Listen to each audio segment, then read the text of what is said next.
it's not about winning, it's about taking part. That is the biggest load of bullshit I've ever read in my life. In life, if you come last, you get fuck all, right? That is the truth. Try and win. If you don't win, you're not gonna get in trouble, but don't just cruise along and go, I'm taking part. Try and win. And if you don't win, say, why haven't you won? I'm never gonna be the best at everything I do.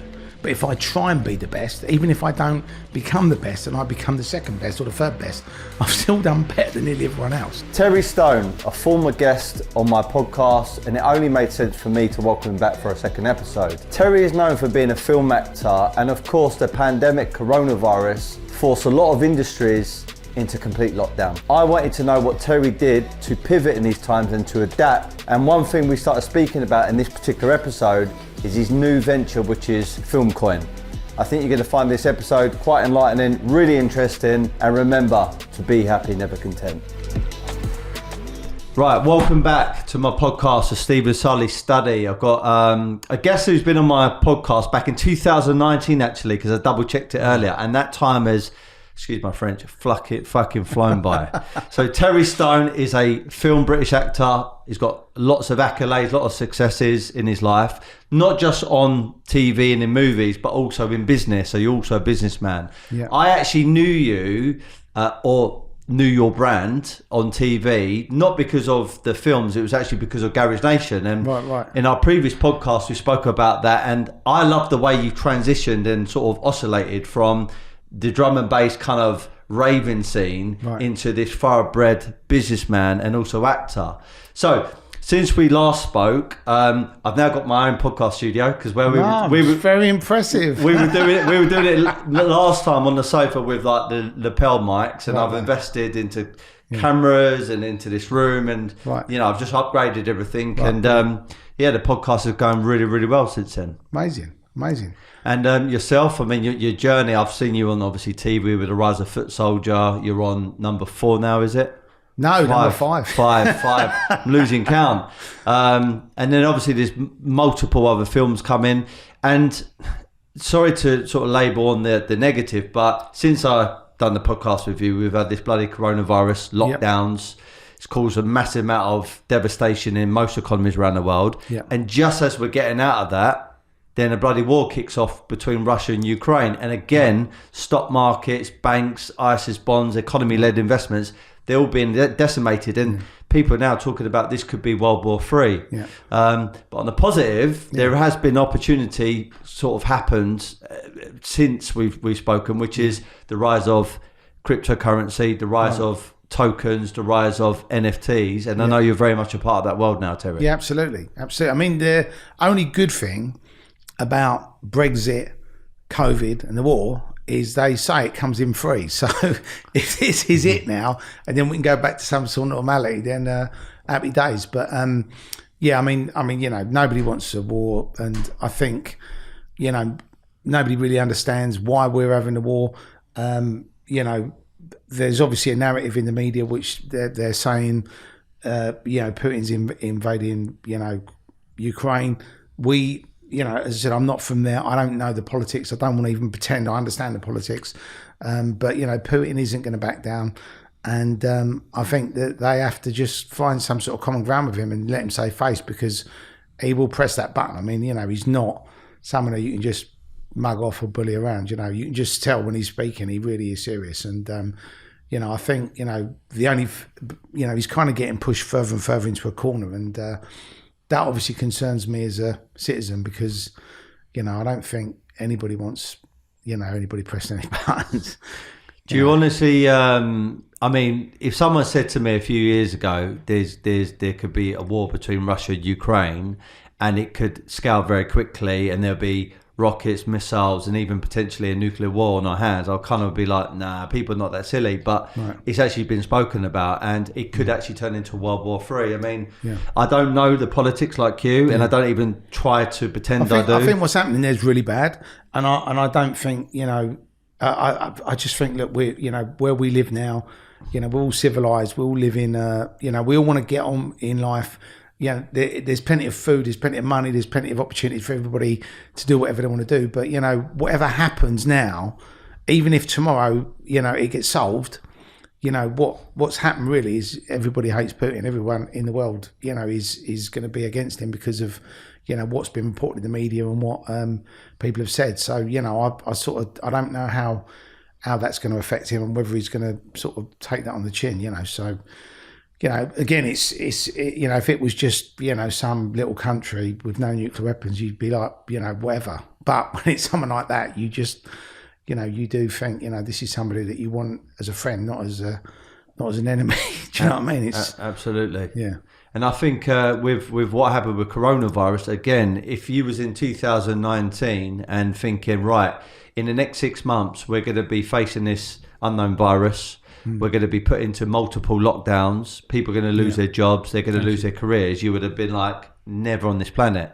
And it happened multiple times. If somebody said something to me the other day, which I thought was, really, really interesting. And they said, we're living in unprecedented times. And if in 10 years, 20 years time, however long it is, our kids will probably be going, wow, do you remember COVID, or do you remember Brexit, or do you remember the war, or do you remember this, or and it's for me, I'm a peaceful person. I just think if I've got a choice, I'd always rather just get on with people and just have fun and make money. But I think the world doesn't really work like that, does it? I mean, you had what's his name, Biden, the other day doing a speech saying that Putin's invaded Russia.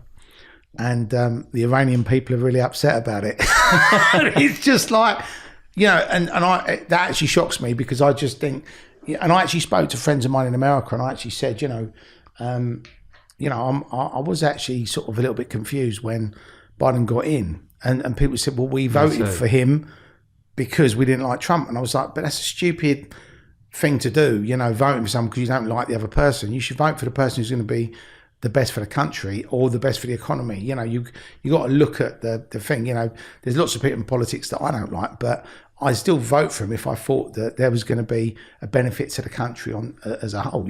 So definitely. I do believe there's always a silver lining with things. So coronavirus, the war, lockdowns, and markets changing and evolving. I do believe there's hidden opportunity. Sometimes the opportunity isn't hidden, it's actually in your face, but you just got to be open-minded to them. And I know you're a business person, and as a good business person, you do tweak, adapt, change, pivot. So in the times of coronavirus, how did you deal with it from a personal and also a business standpoint? Yeah, so I at the beginning of the coronavirus thing, I was actually going to America in March, and all my meetings started to get cancelled, and I thought, this is bizarre, why am I, and I started making calls to America saying, like, what is going on? And they're like, we're really worried about this COVID thing, we're worried that, that the Brits have got it, and if they come to America, they're going to infect America. And I was like, well, I just, like sometimes when you hear these things, you just think, look, it's going to all brush under the carpet in a couple of weeks. It's just, scaremongering. And I actually pulled that trip. And then obviously a week or 2 weeks later, we were locked down. And I was just like, wow, this is crazy. And I think the only saving grace for England was we had this most amazing spring and summer. And I think what it did for me was it made me just think, well, there's nothing I can actually do about this. So I might as well just enjoy it. So I did silly things like bought a barbecue and learned how to barbecue. Obviously my kids were all homeschooled, so as a family it sort of reconnected us probably more than because obviously if everyone's busy and everyone's working, you do say hello, you do stuff as a family, but you're not in each other's pockets 24/7. I remember saying to my wife, thank God we all get on, because otherwise this wouldn't be fun. But I think after a month of thinking, it'll be over soon, this is just it's all going to pass. I think, I realised, wow, this is, the world's never going to go back to what it was. There's no end in sight. And, and I think the person inside me was worried about that, because it is terrifying, right? Thinking, fucking hell, am I ever going to be able to go outside again? Am I going to be able to travel again? Am I going to be able to see people again? Or am I just going to be sat in my house with a face mask on, wondering when I'm going to get COVID and die? It was that sort of thing.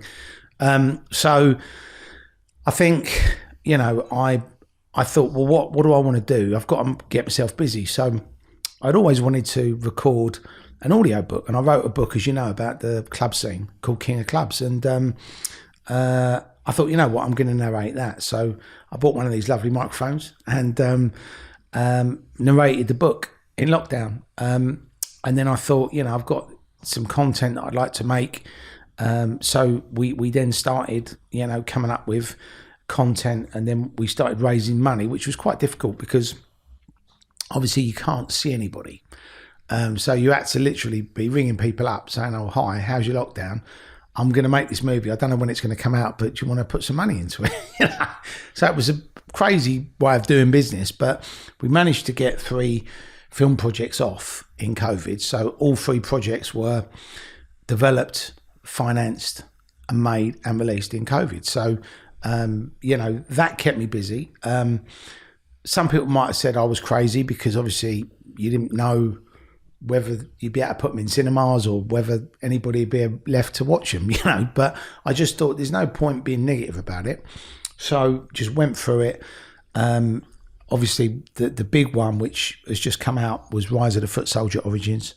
That was the first film that I did where I played the lead role. And, I had people like Vinnie Jones, Keith Allen, Bronson Webb, like some really good actors all sort of, supporting me in my first lead role. That film had a massive cinema release.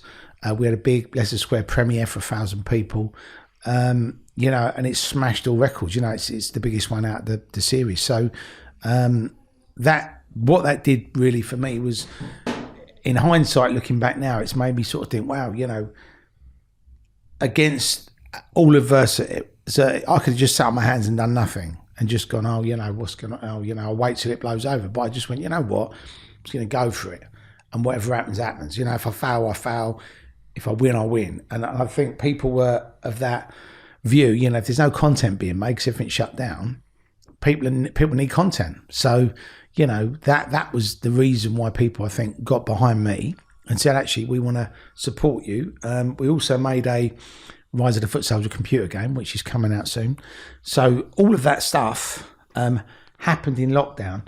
I think one of the life lessons that I got from lockdown was I never used to understand why people would commit suicide and take their lives. I'd always, in my head, think, life can never be that bad for you to do that, right? And I think I always was sort of like, there's always going to be a way out of this. Even if, you lose everything tomorrow, your wife dies, your mum dies, whatever, there's always going to be, you've got to go through it. It's obviously part of life. So for me, I'd always sort of sympathise with people if they felt they needed to do that, but I'd always never understand why they felt it was that bad that they did that. And in January, when they did that, I think it was the 3rd lockdown, and they ruined everyone's Christmas. I think 3 people that I knew, I wouldn't say, well, they didn't come and myself cups of tea and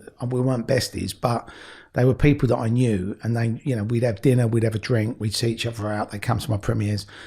Some of them were prominent people, took their own lives. And I remember thinking at the time, I now understand it, because you're locked down, you've lost your business, there's no end to the road. Do you know what I mean? And you just think, what's the point? Do you know what I mean? And that was one of the lessons that I got from the lockdowns and through COVID, but that's on what I'd say a sort of me understanding more why people would do that, and actually understanding, and I thought, well, if I was sitting indoors now in January, it's dark, it's cold, I've lost my business, I can't pay my bills, and there's nowhere to go.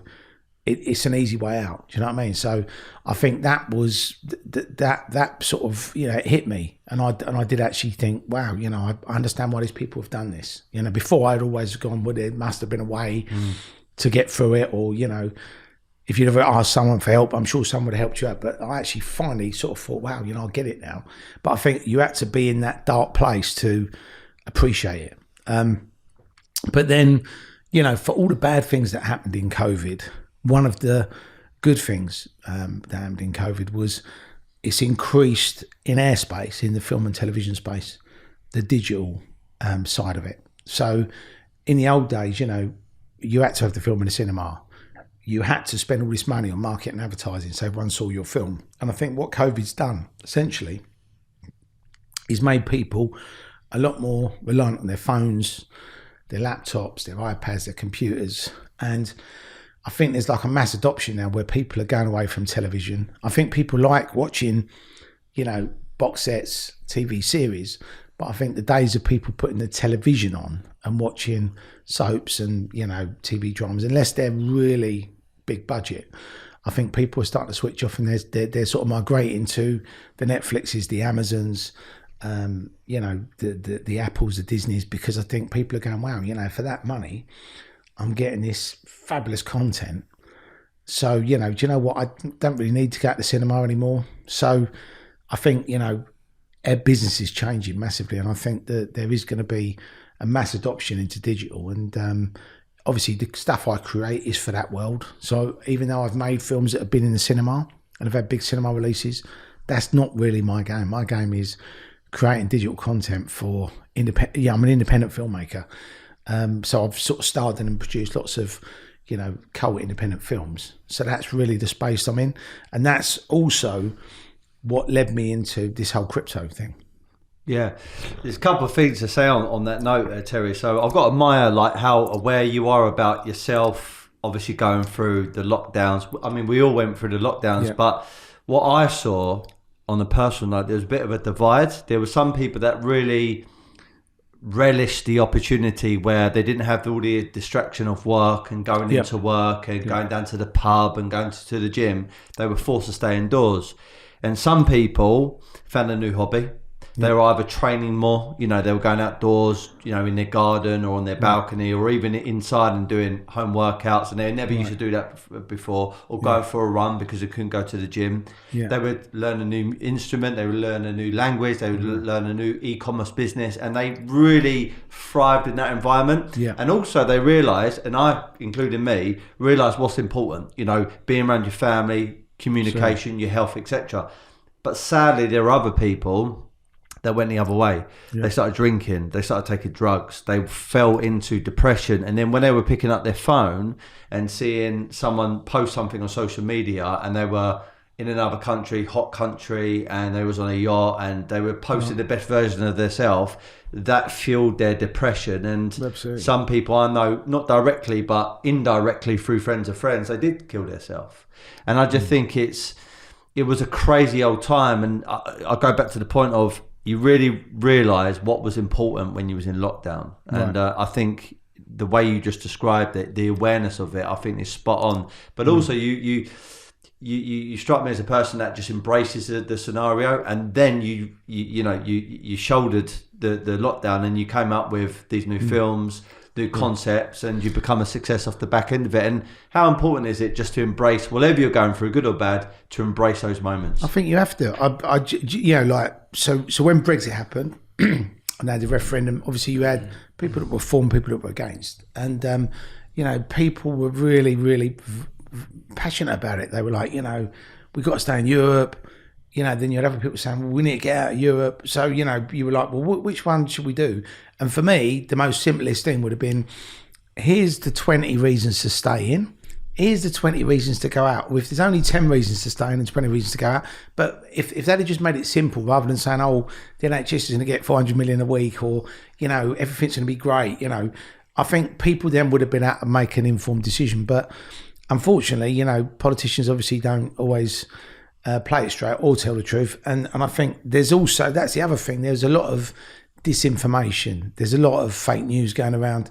You know, when COVID happened, when Brexit happened, with this war thing, you know, so you're reading this stuff and seeing this stuff, and it's either making you upset or fearful or depressed, you know. And I just think one thing that, you know, I'd probably say a coping mechanism, but I find the way to cope with all the negativity and all of the constant sort of fear and all the constant shit that's going on in the world is you just have to embrace it. And you know, there's nothing we can do about it. You know, if when COVID happened, you know, you had a choice. You could either go, okay, this ain't great.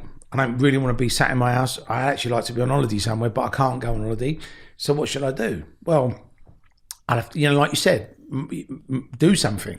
If you're just sitting there moaning, going, oh, this is terrible, you know, let me smoke and drink and take drugs, and you know, that's not going to make you feel any better. It might do for a small period of time, but it's not going to actually make it go away. And I think there's nothing any of us can do about these things.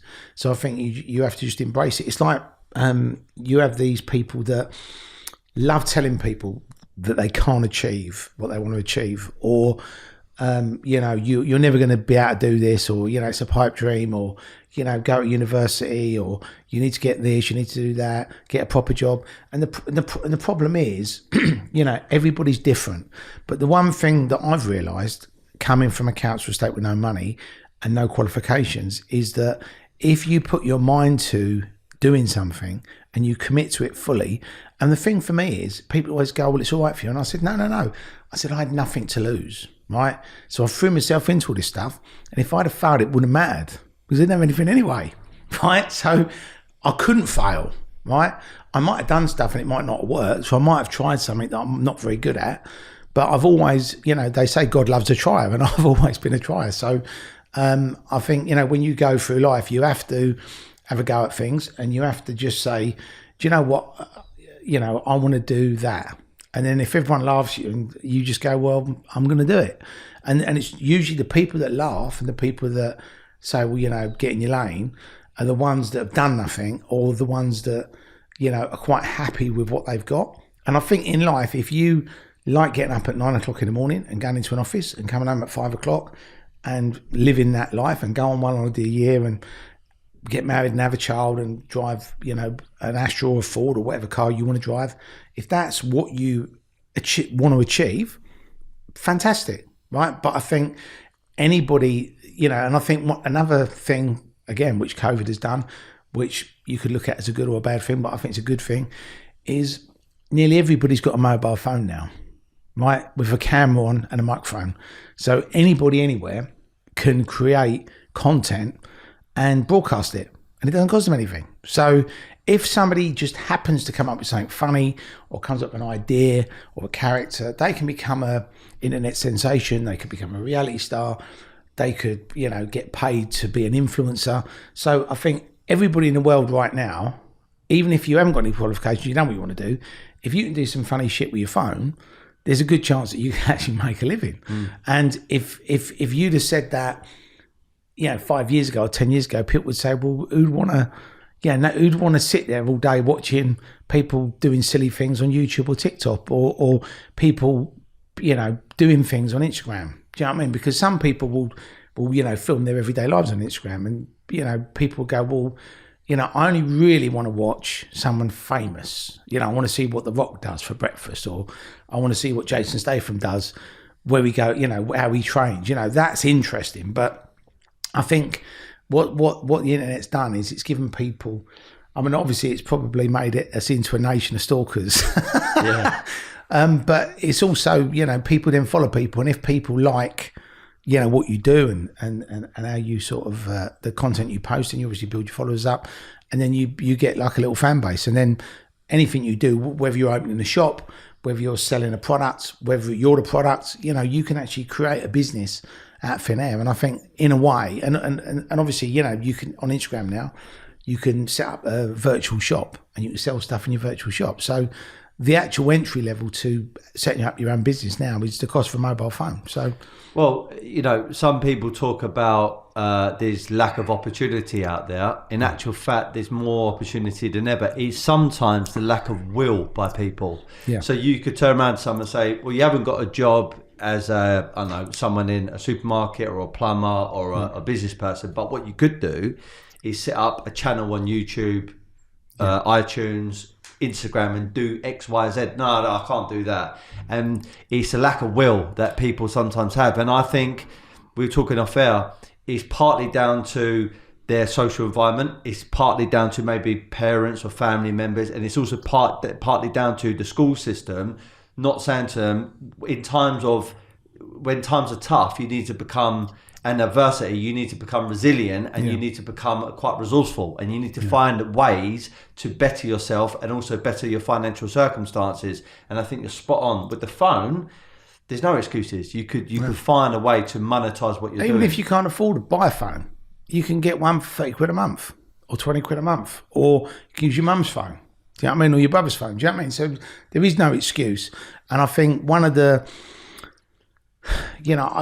we've actually become a nation of snobs, right? And, when I left school, I'd do anything for £200 note. I worked at McDonald's. I was a dustman. I built plastic bins in a car park. I worked in a warehouse. I did every shit job. You could list down, what you think in your head was the 10 or the 20th worst jobs, and I've done them, right? And I wasn't proud about it. I didn't care, and for me, that's what gave me the opportunity. But I think the problem now is, and I'll give you an example, right? So we had this fairly simple job, right, for any builder to do at a house, right?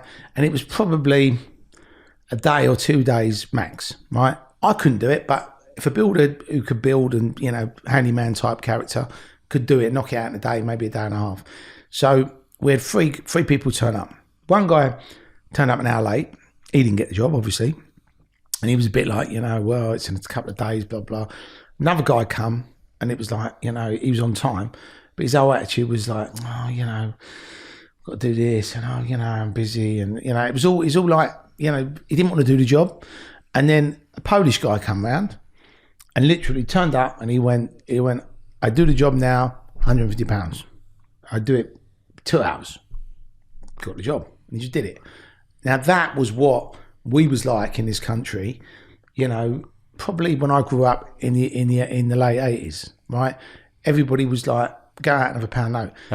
Now I think the problem is people going, I don't really want to work I don't really want to do a dustman round. It's like, everybody's looking at Instagram and thinking, well, I want to get a Rolex and I want to get a nice car and I want to wear nice clothes. I don't really want to work there. And it's like, it's like they're worried that by doing these jobs, it's going to demean themselves. And that's what I'm saying about we've turned into a nation of snobs. And the thing for me is, to have that mindset where you're going to, make money, have a business, you've got to do anything, right? When people set up businesses, they don't, and a friend of mine sums this up really well. He's a partner in a big law firm, and they normally have 6,000 or 7,000 people a year applying for one job.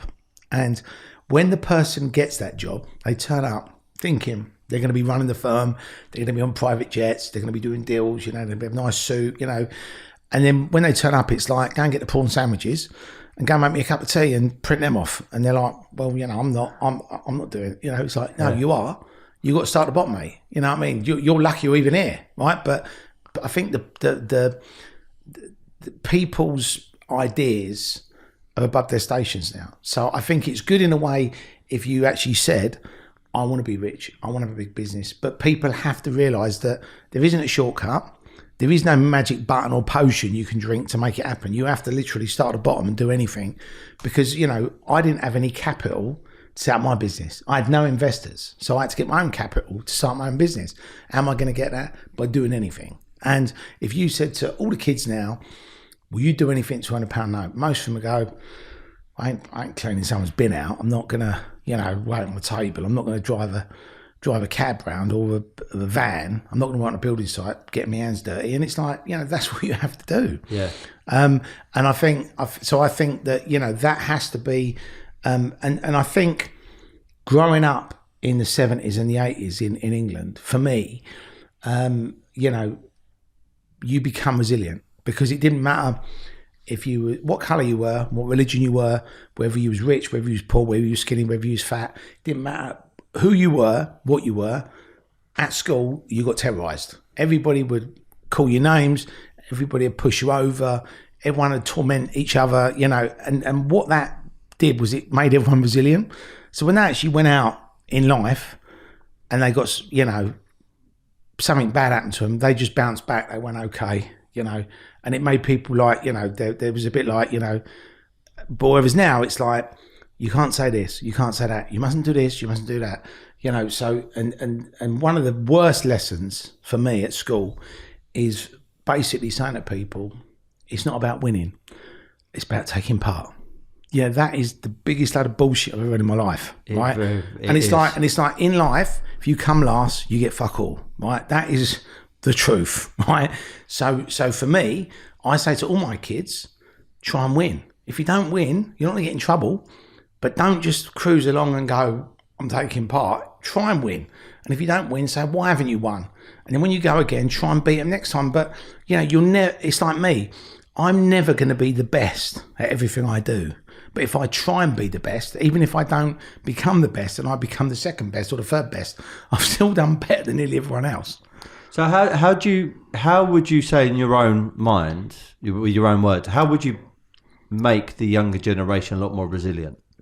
I think they just have to, they you know, I mean, you know, we used to play games like Bulldog where people would get a ball and they'd run across the thing and people would like rugby tackle on the floor and you fall over and you'd, you know, cut your arm or whatever. But that to me, again, you know, now they wouldn't let you do it. They'd be like, oh, it's health and safety and, oh, you know, we're worried. And, you know, it's like, you know, you have to let people, you know, the world isn't a nice place, right? So if you basically, you know, if bringing up children is to say, you can't say this, you can't say that, you mustn't do this, you mustn't do that, and everyone's walking around eggshells. And I think this is another reason why there's all these mental health issues, because I think as you're growing up as a child, you know, you've got all these things you're worrying about and you're being told you can't do this, you can't do that, and you're walking around like that. You know, you don't know whether to say this, whether to say that, and if you say that, you're going to get in trouble. And you know, I just think that, you know, we're making people soft, and I just think that, you know, in life, if life was soft, then it'd be fine. But life isn't, right? Life's hard, and you know, running a business is hard, you know. And I can honestly say, I'm 51, right? And I can honestly say that I've never ever in my life sat back and gone, oh, that was an easy year. Everything went perfectly fine. And, you know, I had no problems and everything went amazingly well. And, you know, aren't I lucky? Every year is a struggle. Every year is a challenge. Every year is aggravation. Every year is problems to deal with and things and people to deal with. And I think, you know, when you go through that, you know, sometimes I have to take a deep breath and go, you know, do I have to really keep dealing with these people? But, you know, if you're coming out of that environment where you've been told, you know, this is, you know, and I think there's no sort of, when we were growing up, it was like a black and white thing. Yeah. It was like, you can't do this, but you can do that. So I think people go, okay, well, I know what's right, I know what's wrong. So you can kind of navigate it. But I think now, because there is no sort of black and white, it's all sort of like grey, and, you know, certain things can be taken out of context. And if someone says something, you know, it could upset somebody. And obviously if it upsets somebody, you know, I mean, I heard a thing the other day where a friend of mine, son was at school and the boys were just like making silly noises. Right? There was a girl and they were just making silly noises, and they were just playing around. But the girl's friend got upset that these guys were making silly noises to this girl. So the girl didn't actually care who they was doing it to. She was just like, oh, whatever, yeah, whatever the noises were. But the girl then went into the teacher and said, look, really worried, you know, these boys are making these funny noises to this girl, and I'm worried for her mental health, you know, I think she might kill herself. So straight away the teachers have gone like nuts, they've got all the boys in, what you're doing, you know, she could commit suicide, sending letters home, you know, your son's done this and that.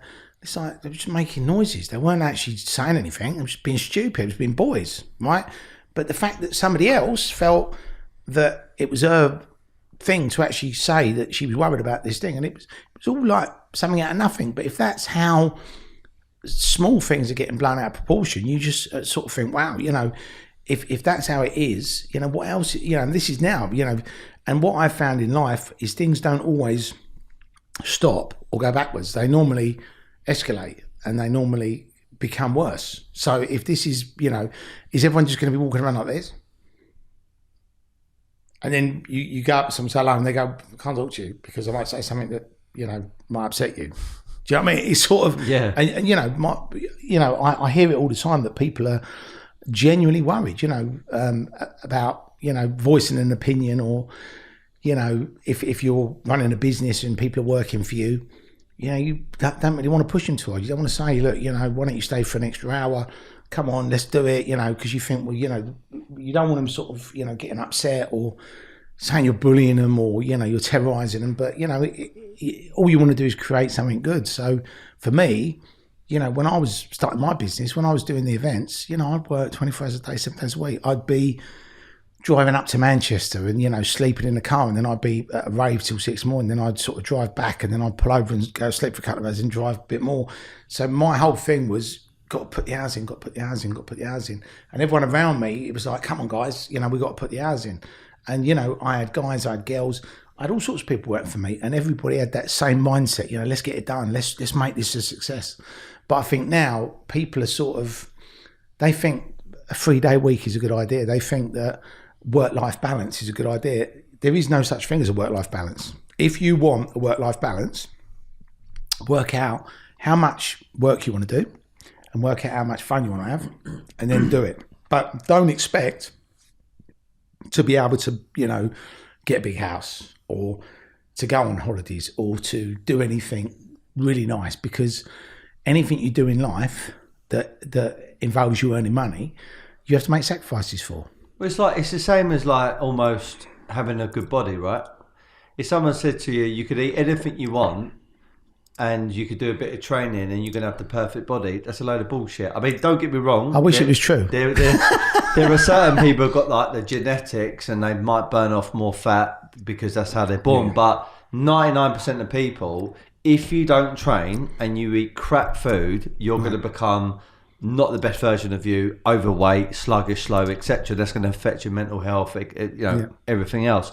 There is a science behind it. If you eat clean food and you do enough training and you have enough rest, and occasionally every once or two weeks you might have one little blowout where you have a cheat meal, that's fine. But to have this so-called balance where, oh yeah, you could eat loads of shit in the daytime and a little bit of healthy food and occasionally train, it doesn't work. And it's the same thing as with your financial health. If you're going to become uber rich and successful, you've got to put in the time, you've got to put in the graft, and you've got to put that sacrifice in. And I think the sacrifice mentality is slowly but surely being lost, because, well, it's almost like, do this one thing and you're going to become an Instagram sensation overnight, and you're going to become, you're going to have 20 million followers, and you're going to get paid by all these people to endorse a brand, and you're going to travel the world on this private jet, and things are going to be easy. And like you say, you're over 50 now and you've never seen an easy year. And no. I'm 36 and I've never seen an easy year. Right. Even 3 months into this year so far, there's been fucking challenges. There's been tests. Well, do you know what? It's like that Molly May was talking about her success. Yeah. And she was saying, you can be like me if you want to, blah, blah, blah. And everyone sort of quoted her and was going, oh, it's right for you, blah, blah, blah, this, that, and the other, and blah, blah, blah. But the thing is, all she did, right, was literally look around and say, what have I got, right? And then she's gone, okay, this is what I've got, and this is how I can actually be a success. This is how I can make money. And then she went for it, right? She might not have got on Love Island. She might not have done very well in Love Island, right? She might have said something silly and been thrown off it, right? She might not have had the followers on Instagram that she had, but she has, right? So her message was, look, guys, I've done this, right, from nothing, so you can too. But then what's happened is people have just jumped on her and said, oh, talked about money and this and that, and it's in bad taste. But genuinely, I just think in life, if people, look, some people don't want to be rich. Some people don't want 1 million followers on Instagram. Some people are happy with what they got. So to all those people, I say, it's amazing that you're content and that you've actually found what you're happy with in life. But for me, I've always wanted to achieve stuff because I come from nothing. I've always wanted to have something, right? I've always wanted to have. My first aspiration was to have a car. To buy my driver's license and have a car. My next one was I'd like to go on holiday. I've never been on holiday. I want to actually go on a plane and sit on a beach somewhere, see what it's like. Then it was like, I really want to get a mobile phone. So throughout my life, I've always wanted to have things that I've not had. And I've always wanted to help other people to achieve the same thing. And for me, genuinely at school, they should be saying to people, listen, you need to get your qualifications, but you also need to be able to add up. Yeah, they should teach people like a basic business thing to say, when you leave school, if you don't want to go to university, and if you want to set up a business, you need to get an accountant, you need to get a lawyer, you need to set up a company. So you set up a company, you need, and do like a basic thing so that every kid in that school, if they come out of that school and go, I wouldn't mind having a go. My son come up with an idea because he used to buy and sell limited edition clothes. So he'd find Palace and Supreme stuff, right? And Nike Jordans and things like this that people couldn't get. So he'd get them and then he'd sell them for profit. And then after doing it for a couple of years, he went, Dad, he said, I think I'm going to... And he saved up his money. So with his Christmas money, this is how he started off. He asked everybody for money for Christmas one year. And with that money, bought some stuff that you couldn't get. Made money on it and then reinvested it to buy some more stuff. So he then got this nice little business. I mean, he's probably earning a couple of £100 a week while he was at school, right? So you go, he's not going to, start buying a private jet or anything. But the fact that he's doing it as a bit of a laugh, but he's seen an opportunity and he's used his brain to go, how do I get the money? I won't have any presents, I'll just have money. And that money I'll invest in myself. And then he said to me, Dad, he said, I really want to do my own clothing brand. So I said, well, have a go. Do you know what I mean? I said, have a go. So again, the money he made from that, he invested in his clothing brand. Now, he broke even on the clothing brand. It never took off. But the thing is, and he said to me, he said, I'm not going to do this anymore because it hasn't worked. I said, son, people like Victoria Beckham and people with tens of millions of pounds worth of funding lose money doing this stuff. You've done it and not lost any money. You've broken even. So even though you might not have made anything, and you might look at the last 2 years of your life as a waste of time, you created something out of nothing and you haven't lost anything. So I said, you've actually done better than probably 98% of the people in that business that are starting up to be clothing labels. Obviously the big brands know what they're doing. They've got the capital. But I said to him, you've actually done, what you've done is really good at it. And so I encouraged him. But I said, if you now know in your heart, that's not what you want to spend your time on, what else do you want to do? And then he said, you know what? He said, I really want to start doing events. So again, right, we have a film premiere at Leicester Square. He comes along and he's worked out there's going to be some famous people there. So on the night, he's talking to them all, my dad, this is his film, he's in it. And everyone's like, oh, wow, I love your dad's films, blah, blah, blah. And all the winners from Love Island were there. And he became really friendly with a lot of those guys and a couple of the girls. And then there was other influencers there. But he basically, just by being a nice guy, talking to people and them knowing that he's my son. And he said, look, I'm putting this event on. Would you like to come down? And he was like, yeah, I'd love to come down. So he's now created genuine friendships with people. And obviously I have as well through him because I didn't know a lot of these people, they just happened to be at the premiere. But from him thinking, I want to do an event, I want to get some of these people to attend my event, he worked out that by actually talking to them and having a laugh with them and becoming friends with them and then inviting them down, they would just come. He didn't have to sort of say, oh, if I pay you, will you turn up at my event? Like a lot of these people do. So the people that come to his event were actually there because they wanted to be there for him. And he's now built up this great little brand, and he's done like 3 of these little events, and they've all sold out. So I sort of said to him, I said, look, again, you've done this out of nothing. So, and nobody sat him down and said, this is how you promote. No one sat him down and said, this is how you do a clothing company. He went out and he found out and he had a go, right? So, I think that the message there for anybody is, I've never given him anything. If he'd have come and said, Dad, will you give me some money for my clothing business? I wouldn't go, yeah, here's some money, because I'd think, well, if I do that, it makes it easy for him. And I don't want to make it easy for him. I want him to realise, actually, I've got to get that money somehow. And when I've got it, if it all goes wrong, I'm going to lose that money. And that's obviously a good incentive, not to lose the money. And I think it's made him entrepreneurial. And, again, nobody taught him how to do any of these things. He just did it by thinking, and I think you've got to be open to things. You've got to look around you. You know, you can't just copy what everyone else is doing. But, you know, everywhere in life there's an opportunity, you know. And I think sometimes people have ideas and they just don't do anything with them. They go, I've got a really good idea, but no, I'm not, don't, you know. And then they just sort of go like that.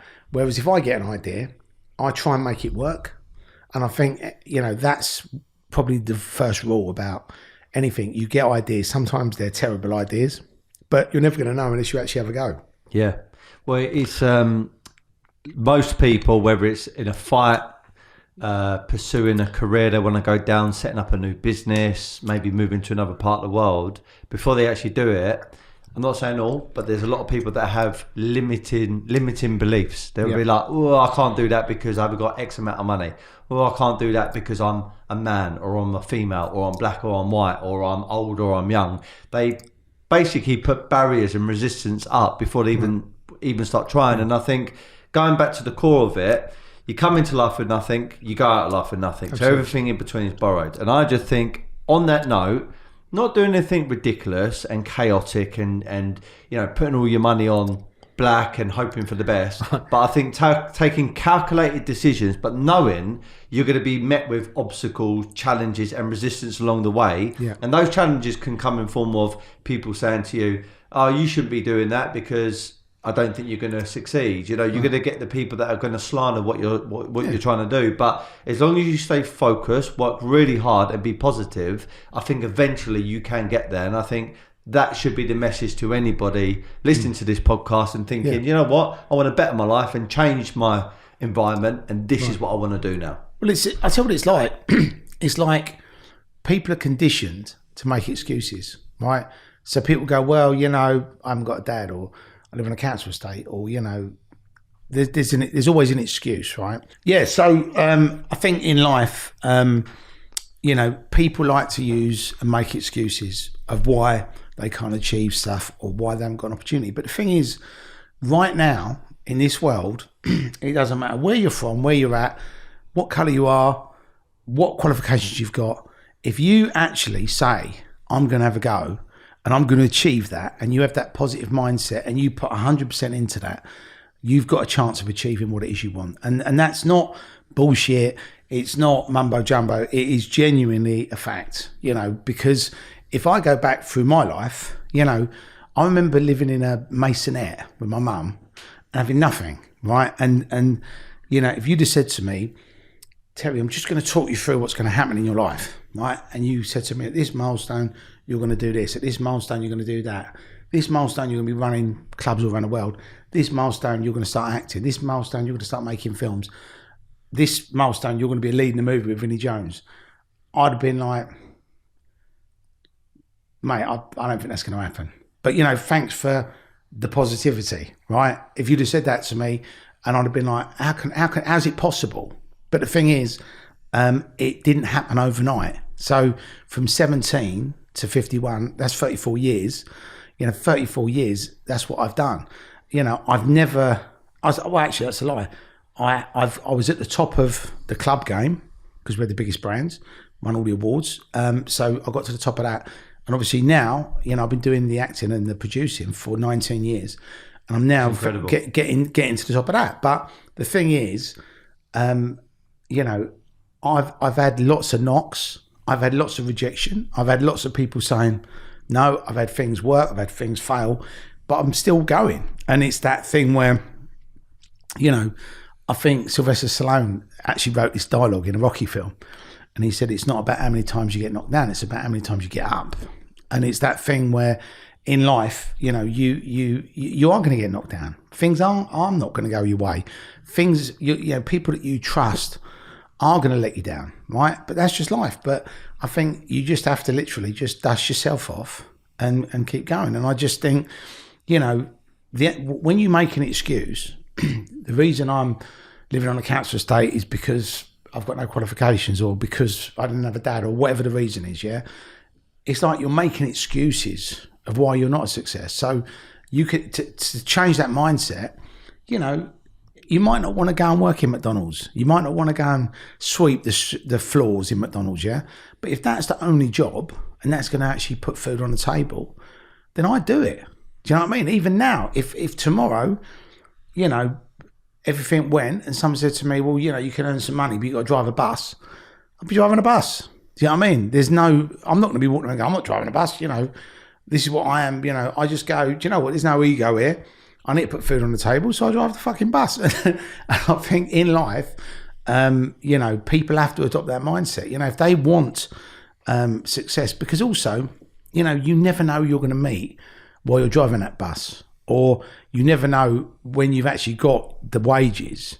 You know, it might enable you to do something that changes your life. You know, when we bought our first house, you know, the recession came and we lost it, right? So my mum and dad split up. She met somebody else. We bought a house, and we were like, I was like 15, I think, and was like, wow, you know, we've actually bought a 3-bedroom house. We're actually, you know, we're going up in the world. And the recession come, we lose the house, we got thrown out, we're back in a council flat. So, you know, that was soul destroying. And then, you know, I lost my job. I had to go on the dole for a year. So, you know, all of that stuff, that I lived through it. So, you know, I think when you've been through that sort of, what I call the sort of shit part of life, there's nothing that I've seen or experienced that, you know, if anybody says how well done by they are, I've been through it. Do you know what I mean? And I definitely didn't have any privilege. I had no help. I had nobody, you know, going, you know, give me a handout. I had to go and get it. And I think a lot of people who are entrepreneurial, whether they're rich, okay, or they're earning a living. Do you know what I mean? It doesn't matter which whereabouts they are, but, you know, they will all identify with that struggle that, you know, they've had to work for it. Nobody's given it to them. So at 51 years of age, I think me and you are on the same page, cut from the same cloth, when I say there isn't failure, it is just feedback. Failure is only failure when you just give up and you don't learn anymore and you don't evolve. But for the benefit of this conversation, 51 years of age, what would you say has been your biggest sort of setback, challenge, or what people would say failure to date? Do you know, so I don't think there's been one, because every time that I've failed, whether it's because something's not worked out, because something's gone wrong, or because I've done something that I look at and go, I should never have gone in business with that person, or I should have never done this thing because it was stupid, right? But I think all of those things are like lessons. You know, if every time you went in a casino and you put £10 on number 5 and it come in, you'd always go, well, every time I go to a casino, I'll put the £10, I'll get money, right? So you'd never, you know, learn anything. You just probably put £20 on, then you put £30 on, then you probably put your whole house on and lose a lot. But through the failures, I think I've learned more from the failures than I have from the triumphs. And I think really, failing is God's way of teaching you a lesson and basically saying, you know, this isn't how you do it, or this isn't for you.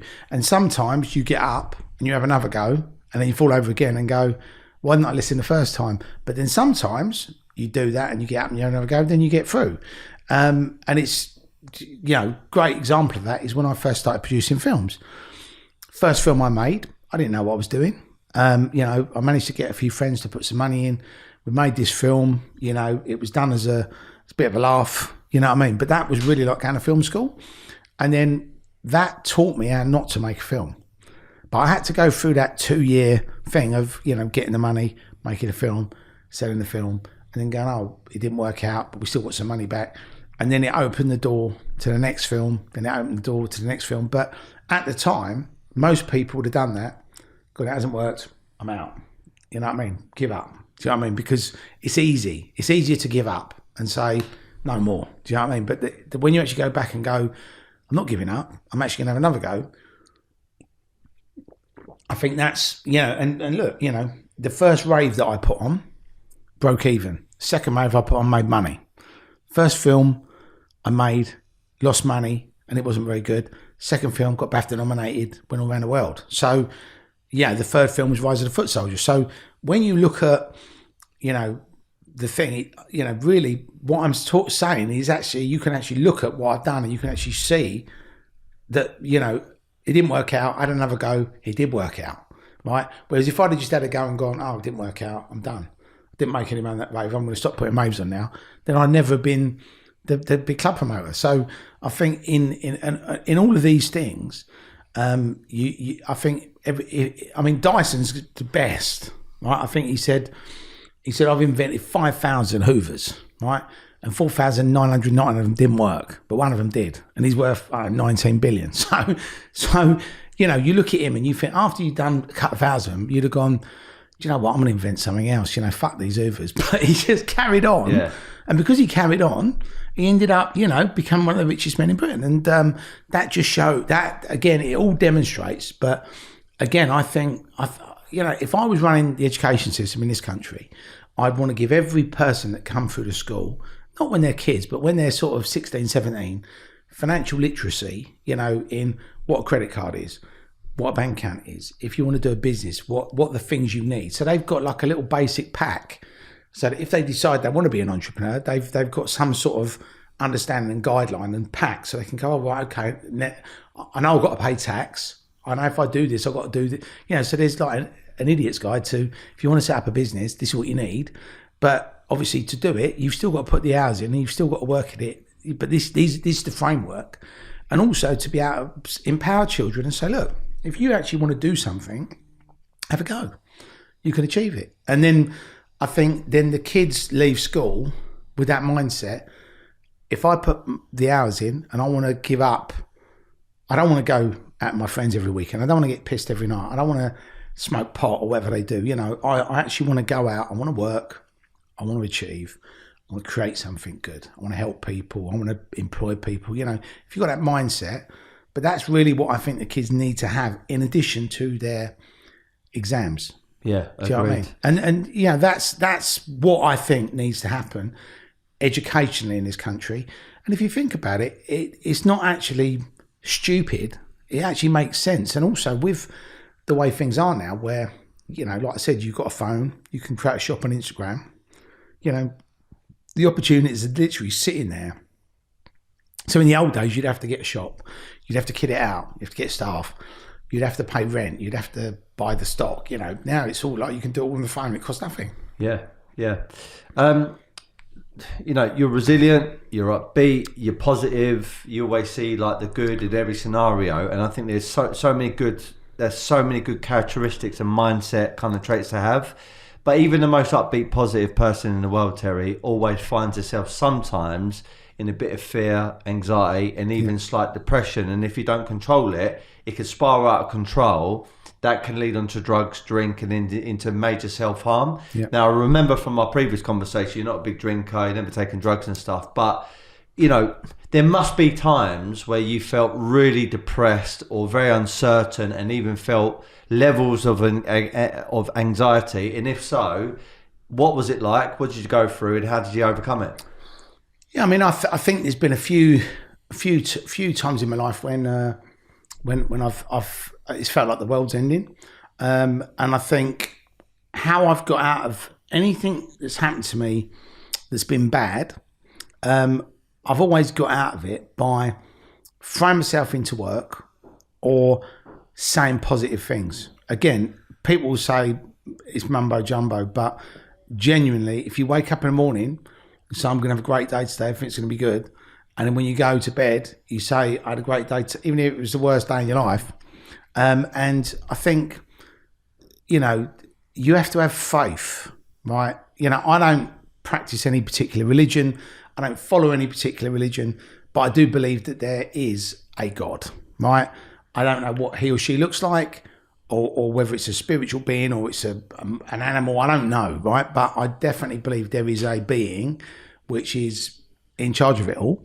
And I think sometimes you just have to put your faith in that what you're going through, it's all going to be okay. And I think, again, if you don't think that, it's very easy to go the other way.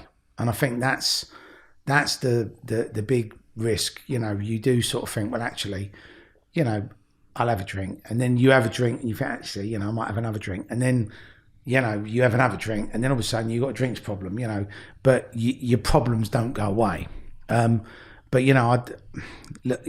I think everybody has got problems of some kind, whether it's financial, whether it's mental, whether it's family. I don't think anybody goes through life without having issues. But I just think a lot of the issues, there's nothing you can do about them. And I think if there is something you can do about them, then obviously you have to just try and do something to change your environment. And I think, there was a time when I was working on a film, and we had this really bad experience with this company, and they weren't in this country, they were overseas, and they knew that they could basically torment the life out of us, and there was nothing we could do about it. I think as we sort of went through the process, as we were getting towards the end, it's the power shifted. So when the power shifted, this company had to start delivering the assets for this film. And when I it was in this country, I then went and saw the people who were in this facility, and I just said, look, as these assets are coming in, I'm paying the bills, I want you to clone them. And they were like, but why would we do that? And I said, because I'm telling you that's what I want you to do, and I'm actually paying you, so I just want you to clone the assets, and I'm going to send someone here once a week to pick them up. Okay. So we did this because I knew what was coming, right? And then right at the end, it was like, if you want us to release the assets, you got to pay us a bit more money. So it was just basically, them just trying to get a bit of extra money out of us. Otherwise, we couldn't have, what they've created for us, because, they've done all this work, right? So I just got to the point where I said, well, not paying it, stick your assets up your arse, sort of thing. And they were like, well, you're not going to have the film then. I said, well, I've got the film. How have you got the film? I've cloned all the assets, so I don't need your assets. I'm not paying you, right? And at that point, they went absolutely up the fucking wall. But it was a long game. But I think in life, sometimes when you work with people, because at one point I thought, we're never going to finish this film. And that obviously takes you to a dark place, because you think, well, I've got people that are, in this film. I've got friends of mine that are in this film. I've got my name on this film. So if the film doesn't come out, I'm probably not going to be able to make any more films, But it all got sorted out. And then when they realised they couldn't get any more, it was like, okay, well, you can have the assets, and it's all okay. But that was the only time. But again, it was because I got involved in a production with another company, and I didn't really. In our business, you have to have full control over everything. And this was like, 10 years ago, right? But I would never make that mistake now. Do you know what I mean? But again, it was a nightmare, and it wasn't a failure, but it was a lesson in, when you do this, you can't let people do that. And if I'd have had control of the whole thing, that would never have happened. But because somebody else was driving the car, and I thought they were driving the car okay, they weren't, and then they got taken advantage of. But because I was involved in it, I also got taken advantage of. So then I had to work out a way of getting around it. And that's sometimes the hardest thing in the world. But it's coming up with, how do you get around this? How can you, make this work? And again, sometimes these things come to you naturally. Sometimes other people go, this is how to get around stuff. So.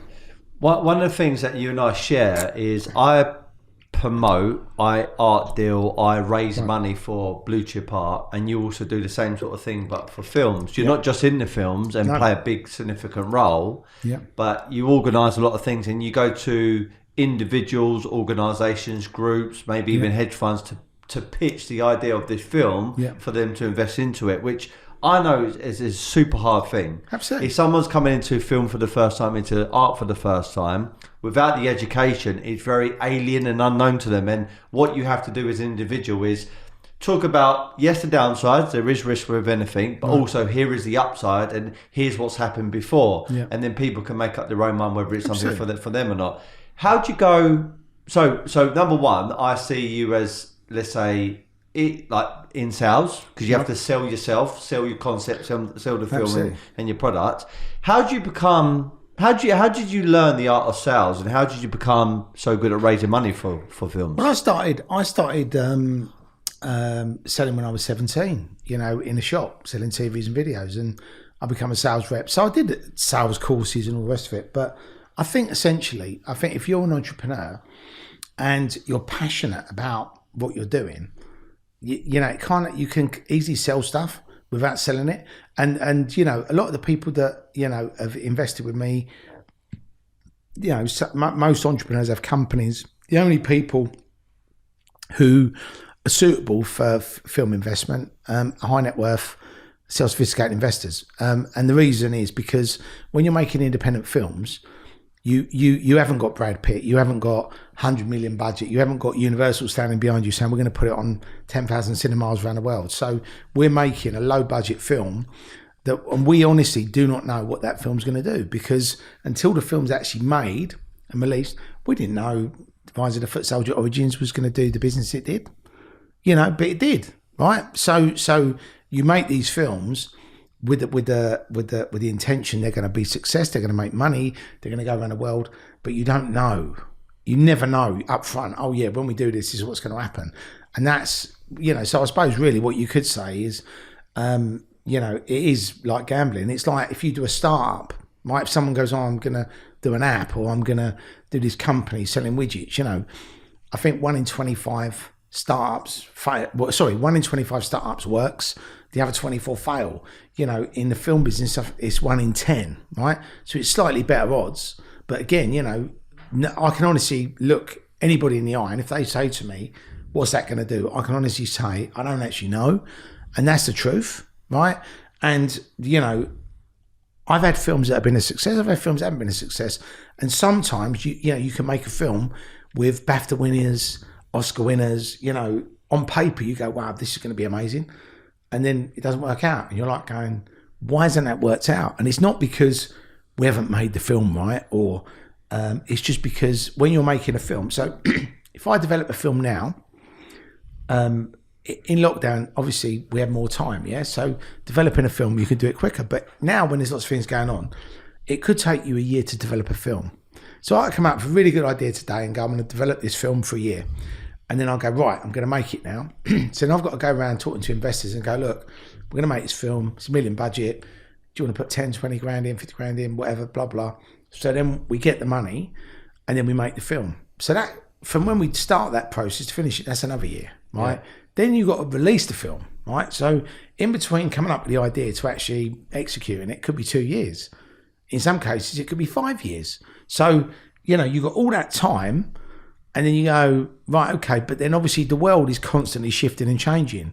Themes come in, themes come out. Things are popular, things aren't popular. So you never know when you release that film whether, we did a really good film called Plastic, which was based on a true story, which Paramount released.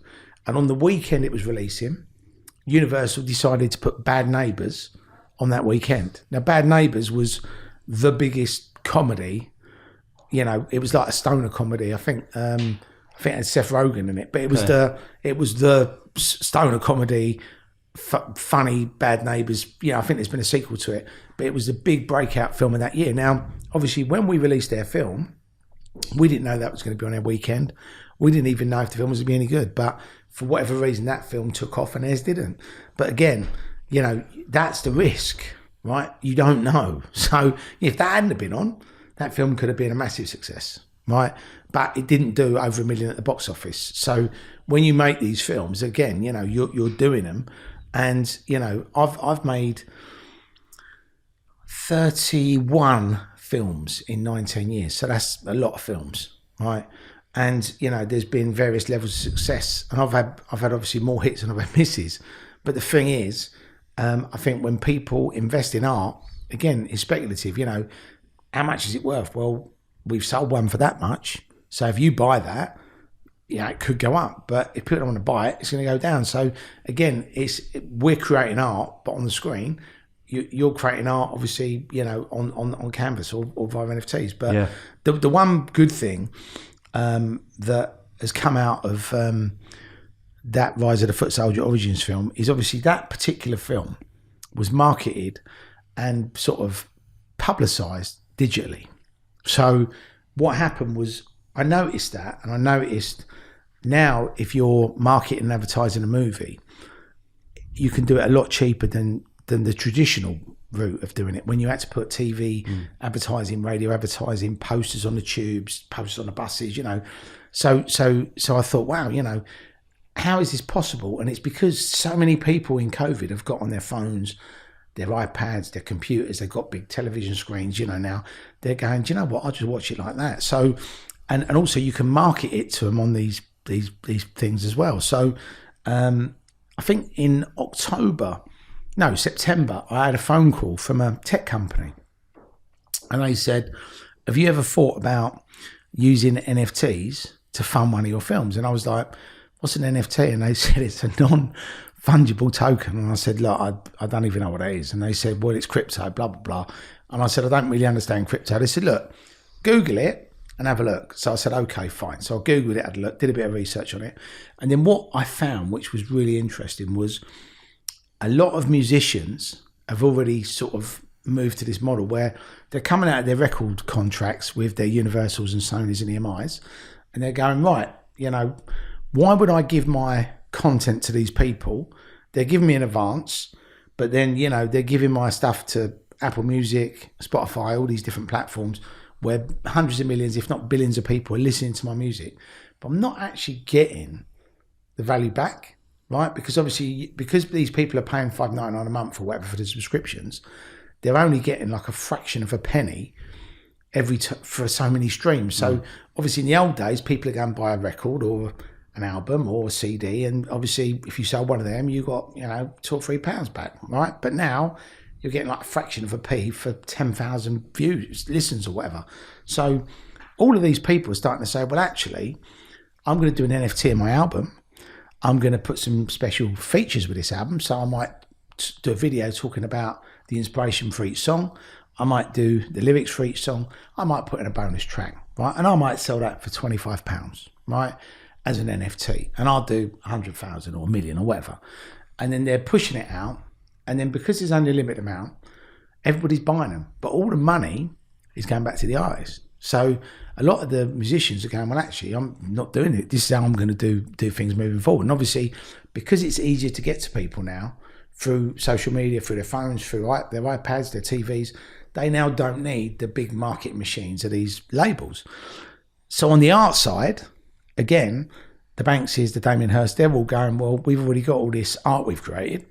So if we do NFTs of our art, we can now get more money, and every time our art changes hands, we get 10% back, right? In perpetuity. So if a piece of art starts off at $1,000 and goes up to $1 million, when they sell it for $1 million, they're getting $100,000.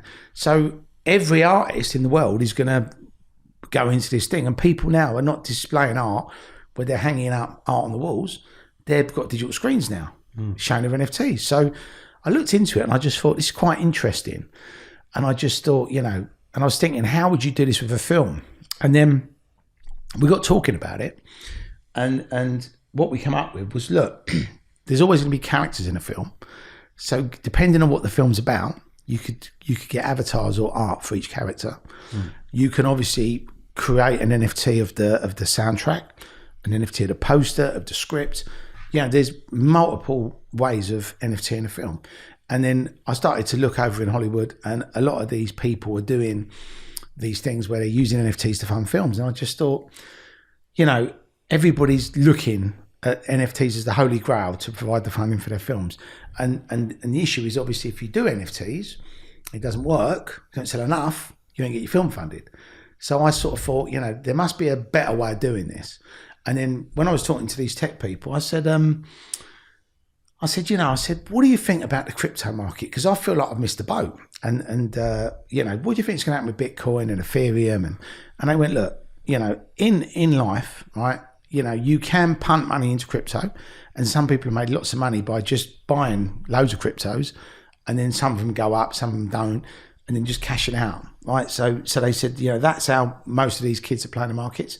But he said the best advice I can give you is to either get in early or do your own. So I said, well, look, do you want to do NFTs? I said, why don't we do our own crypto? And he was like, well, that's actually a good idea. And he said, what would you call it? I said, I'd call it Film Coin, right? So he said, well, that's actually a good name. So his friend is a guy called Janish Chowdhury, who is the CEO of, he was the CEO of Bitcoin.com, and he is now the CEO of FMFW, which is Free the Money, Free the World. It's a centralized crypto exchange. So he phoned him up and said, look, I'm with this guy. We were talking to him about doing NFTs for a film, but he wants to do a film coin. He wants to combine it with an NFT platform. So he wants to build one. So then you're going to the market with a utility, right? So rather than just going, we're going to put a token on the exchange and this will happen and that will happen, we're actually going to the market saying, we're going to do a film coin. We're going to use this to make films, and we're going to do an NFT platform to obviously monetize the films as NFTs. So he went, I think this is genius, so he flew in from Miami and we had a meeting with him, and he went, I really want to put this on, my platform, blah, blah, blah. So he was like, great. So we also met another guy called Eric Benz, who CEO of another exchange called Changely.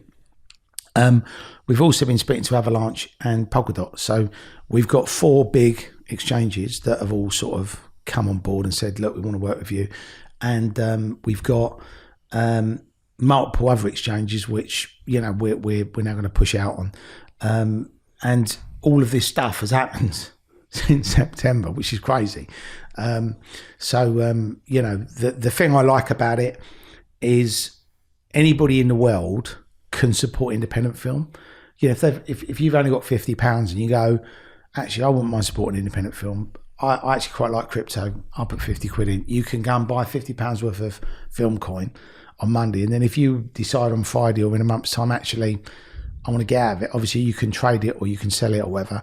So what we're offering everybody in the world is a chance to support the independent film business. And then most people would go, well, why would I want to support the independent film business? But if you look at the independent film business obviously has been kicked pretty hard in COVID.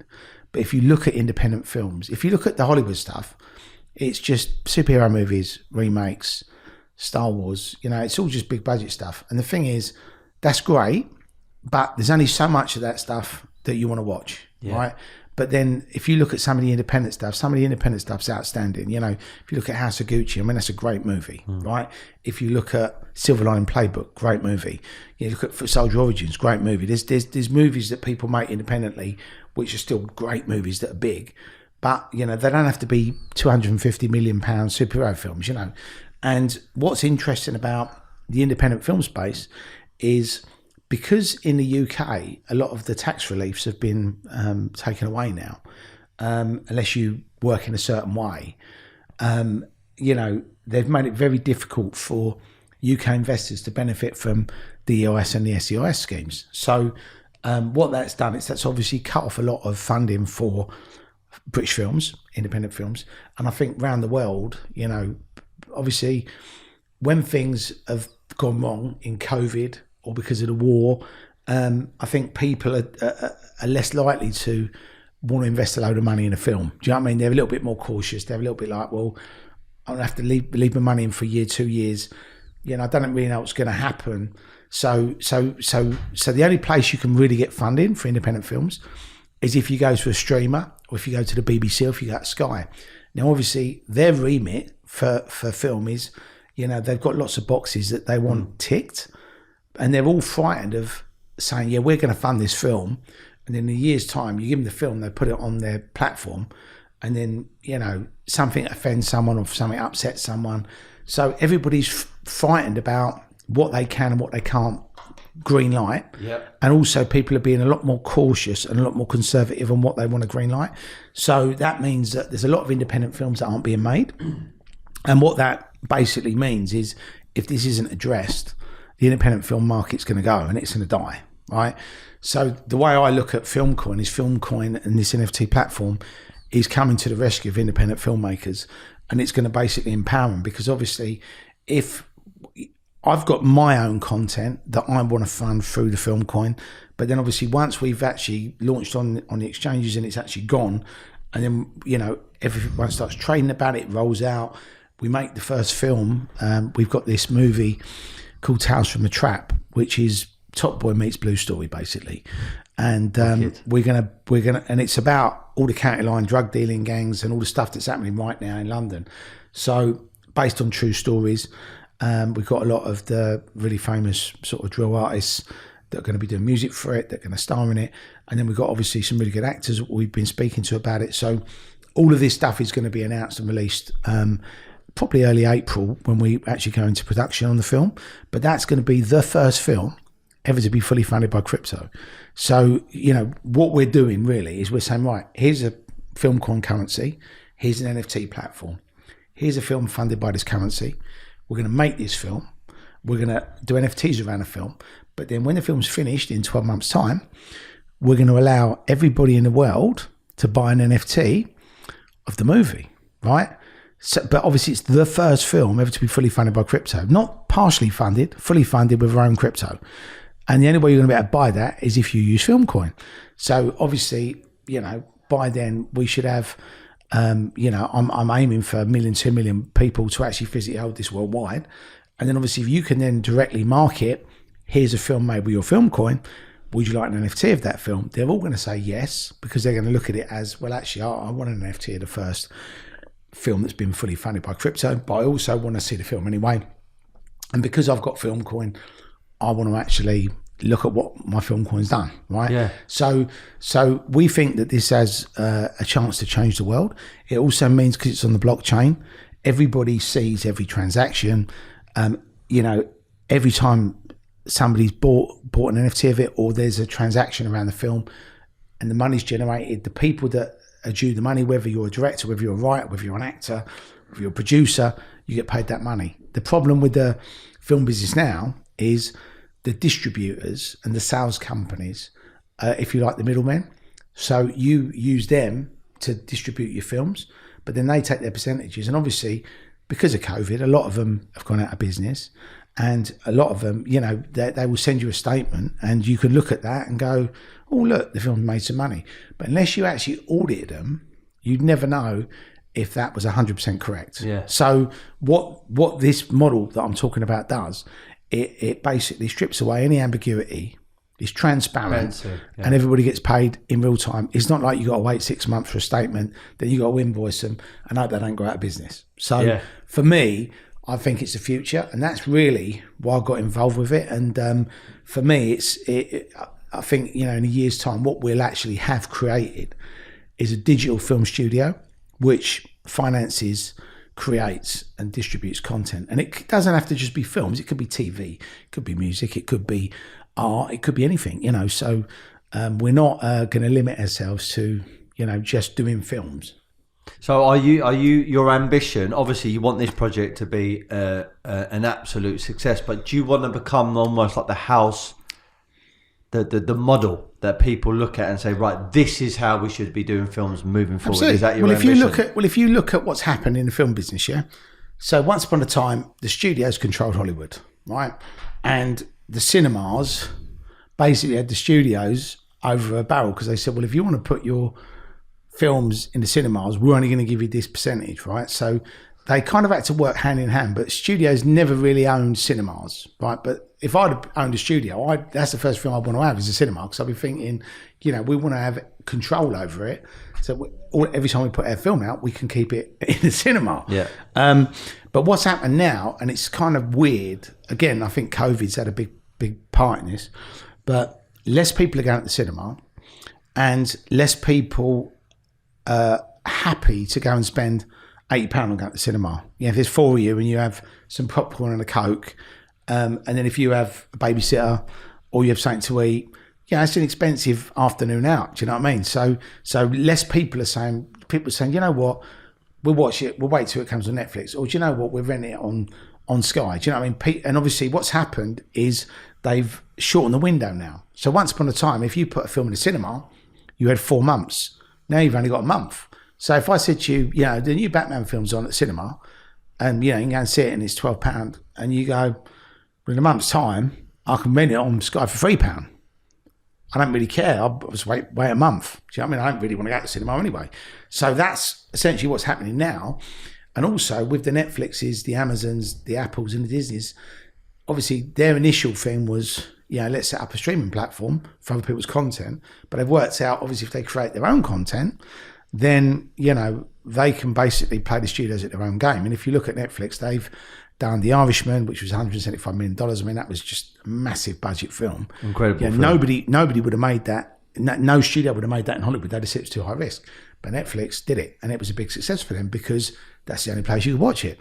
So, what's happened really is all these streamers have disrupted the studios, disrupted the cinemas, and what's going to happen next is the deals that the streamers have got with the studios, they're going to start saying, we don't actually want to underwrite your content anymore. We don't actually need your content. And they're going to start becoming more aggressive with the studios.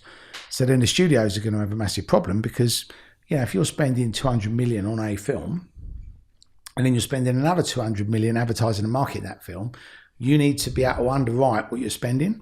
And obviously if you're relying on the cinema or the TV or the DVD, which is becoming non-existent, then it's like, you need the streamers to write you a big check. And if they go, well, sorry, we ain't doing it, then your business model's not in a good place. Can I play slight devil's advocate? Yeah, because I saw Kanye West has been a little bit crazy on Instagram recently, and he's said all these wild statements. But he said that Dundee 2, I think it is, next album, he's not going to go on your Spotify's and your Apple's. It's going to go on his own platform. And I remember Jay-Z when he released one of his, I think a lot of his music now is only on Tidal. Yep. Isn't there a bit of a risk, though, that if you get all these powerful people in film, music, etc., they just start setting up all these vast and so many different platforms that the consumer goes, fuck me, there's so many places to watch stuff and consume stuff and listen to stuff. I don't know where to start. Yeah. Do you think that could become a bit chaotic? No. So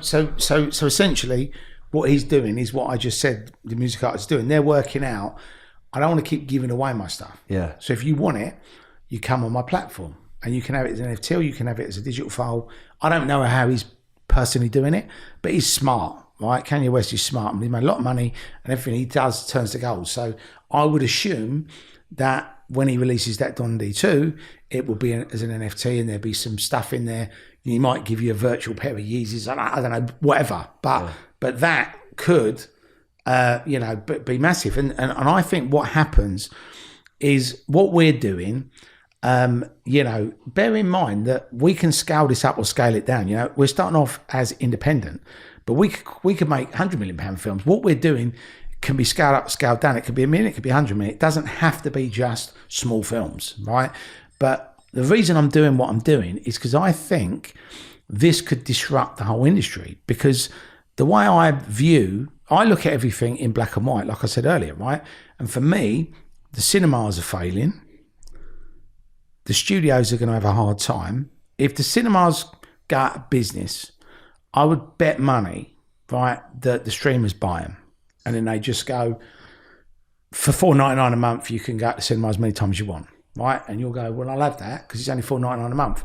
But I don't care because if you've got 1,000 people a day in the cinema eating popcorn and drinking Coke and parking in the car park, you make money. And for you as a streamer, it's fantastic because you can watch it in the cinema, you can watch it on the telly, you can watch it on your iPad, you can watch it on your phone. So they're becoming the place to go. And I think the problem with the studios is they're all trying to do their own platforms, but the issue is they're too late. Disney have done it, Apple have done it, Netflix have done it, Amazon have done it. But now to be able to take them on, I think you're too late to the party. So for me, because I'm coming at it from an independent perspective, I'm obviously championing independent films. So if what I'm saying comes true, which I think it will do, then people people know that if they want to watch one of my films or they want to watch that film, they go to that place, right? And that really is what you have to do. And I think if we become the go-to place for independent filmmakers, independent films, and obviously everybody starts adopting the film coin and everything goes the way we plan it to go, then obviously we're going to be a disruptor to Netflix, Amazon, Apple, and Disney. Not that we're going to start making what they're making, but just the fact that the independent content they're hoovering up and putting on their platforms, obviously when the independent filmmakers realise, well, actually, I can get more money if I do it this way, people are then going to go, well, I'm not going to sell this to you guys. Do you know what I mean? And then obviously then Amazon will be going, or Netflix and all these other companies will be going, oh, fuck, we've lost the independent stuff. And at that point, then they might come in and go, well, we want to buy this company out because, look, everything is going to go crypto, 1 million %. Everything's going to go on the blockchain, 1 million %. And everything, I think what happens when everything goes crypto is I think a lot of the world is going to get completely disrupted. And the issue is, in a good way, right, everybody will be able to see what everybody's doing. If you release an album, you'll know exactly how many people have watched it and you'll be getting paid in real time. But the only issue from a tax perspective and from a government perspective is they will be able to see what everybody's doing. They will know how many albums you've sold and they're going to know how much money you've made. So you won't even be asked to file a tax return. They'll just go, you owe me this, and they'll just take it out of your wallet. Out your wallet. So that's what will happen. It might not happen this year, it might happen next year, but that's definitely coming 1 million %. And the thing for me is, if I set this up now and I run with this now, and anybody who's interested, they can go to the filmcoin.io, which is the website, and they can actually see what we're doing. The white paper and all the stuff is on there. I don't know when this podcast is going to go out, but this is all going to happen very quickly this year. And by the end of this year, we'll have done the film.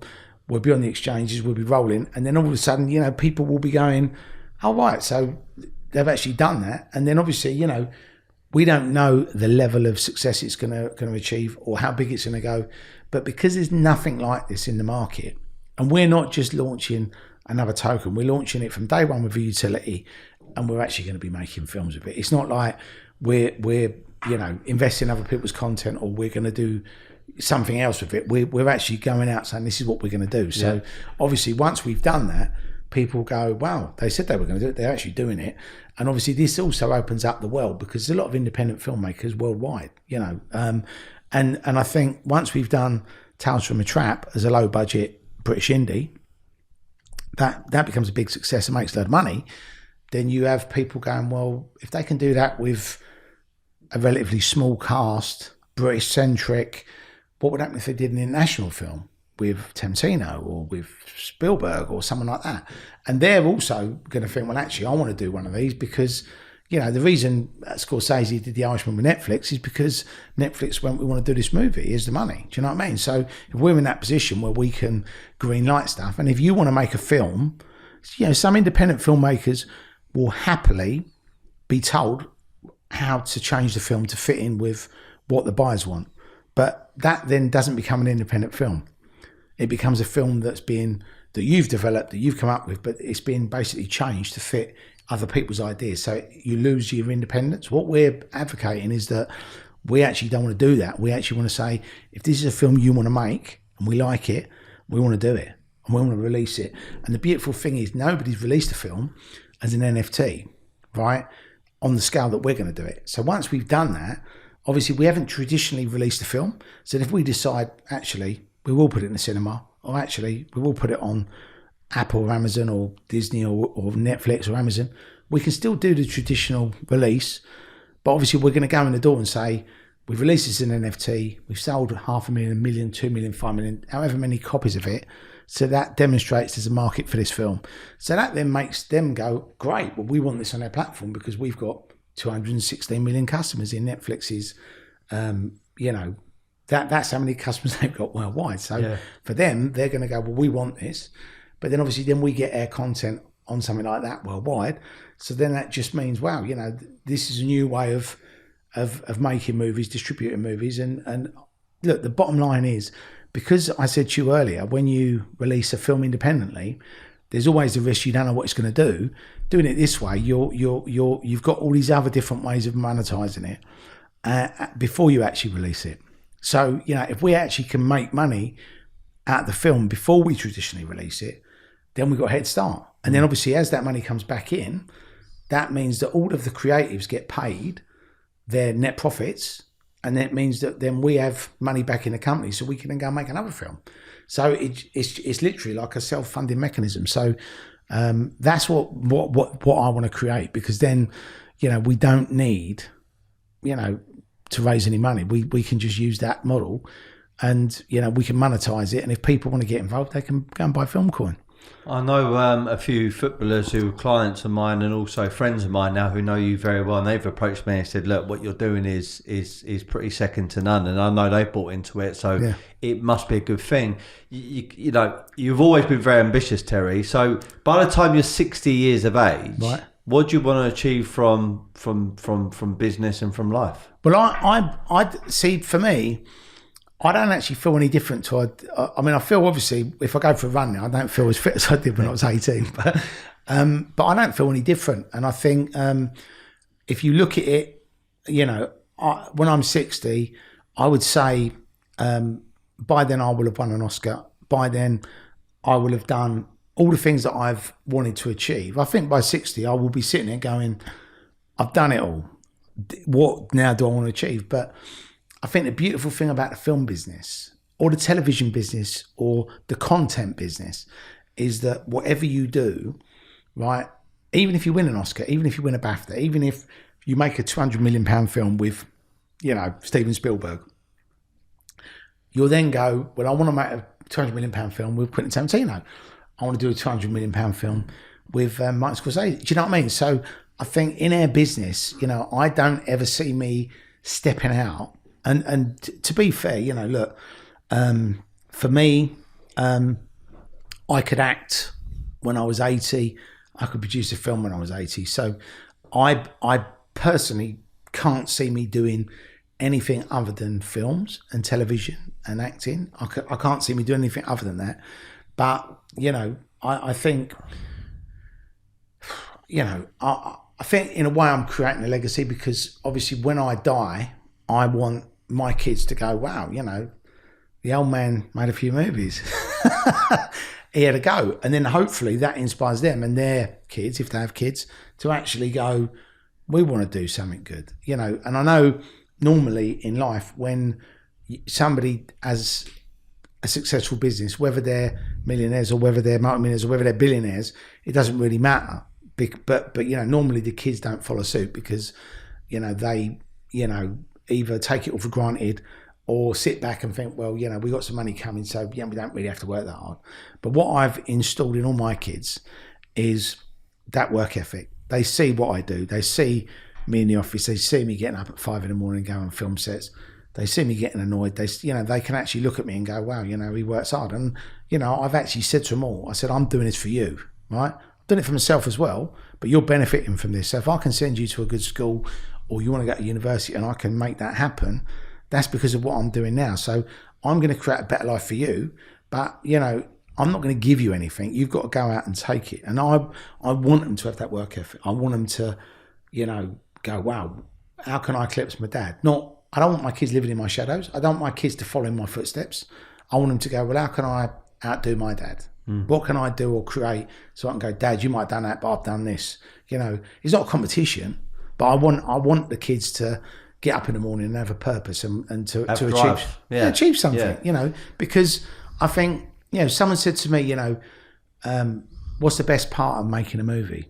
And I always say, when you actually, the first day you're on a film set and when it comes out in the cinema, because with the first day it's all like fresh and everyone's excited and we're like, wow, I want a film set making a movie. But then when you're actually on the red carpet and you're like, wow, everyone's going to watch this film for the first time with a big audience, you know, that is really what, you know, I sort of live for, because, you know, that means that you've done something good because you're in Leicester Square with 1,000 people on a red carpet, you know, so. Yeah.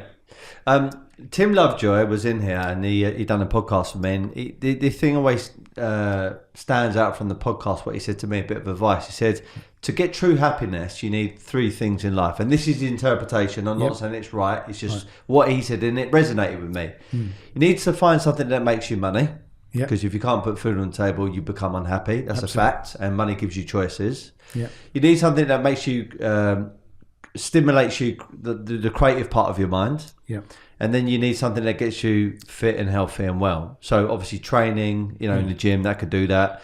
Your current career, current business, current job. And then you got to find something that gets you creative. And for me, you got Woodbury House. Obviously, that's my bread and butter. That brings in the revenue. I'll do my boxing, my training, my running, my weights, etc. That stimulates me from a health and fitness side of stuff, and also my mind. Yeah. And then my podcast is actually my art. Yeah. And it's quite similar to you, where you've got your business raising the money, coming up with new concepts to promote the movie, distribute the movie, or put the movie together. That is the business. Then you're acting, which is your creative side of stuff, and obviously you're doing training, etc. So I want to ask you this question: from like when you were in EastEnders, you were playing a character in a well-respected, something that's played week in, week out. Everybody knows EastEnders in this country. Everybody knows the iconic characters in there: Ian, Bill, Dot Cotton, etc. Phil Mitchell.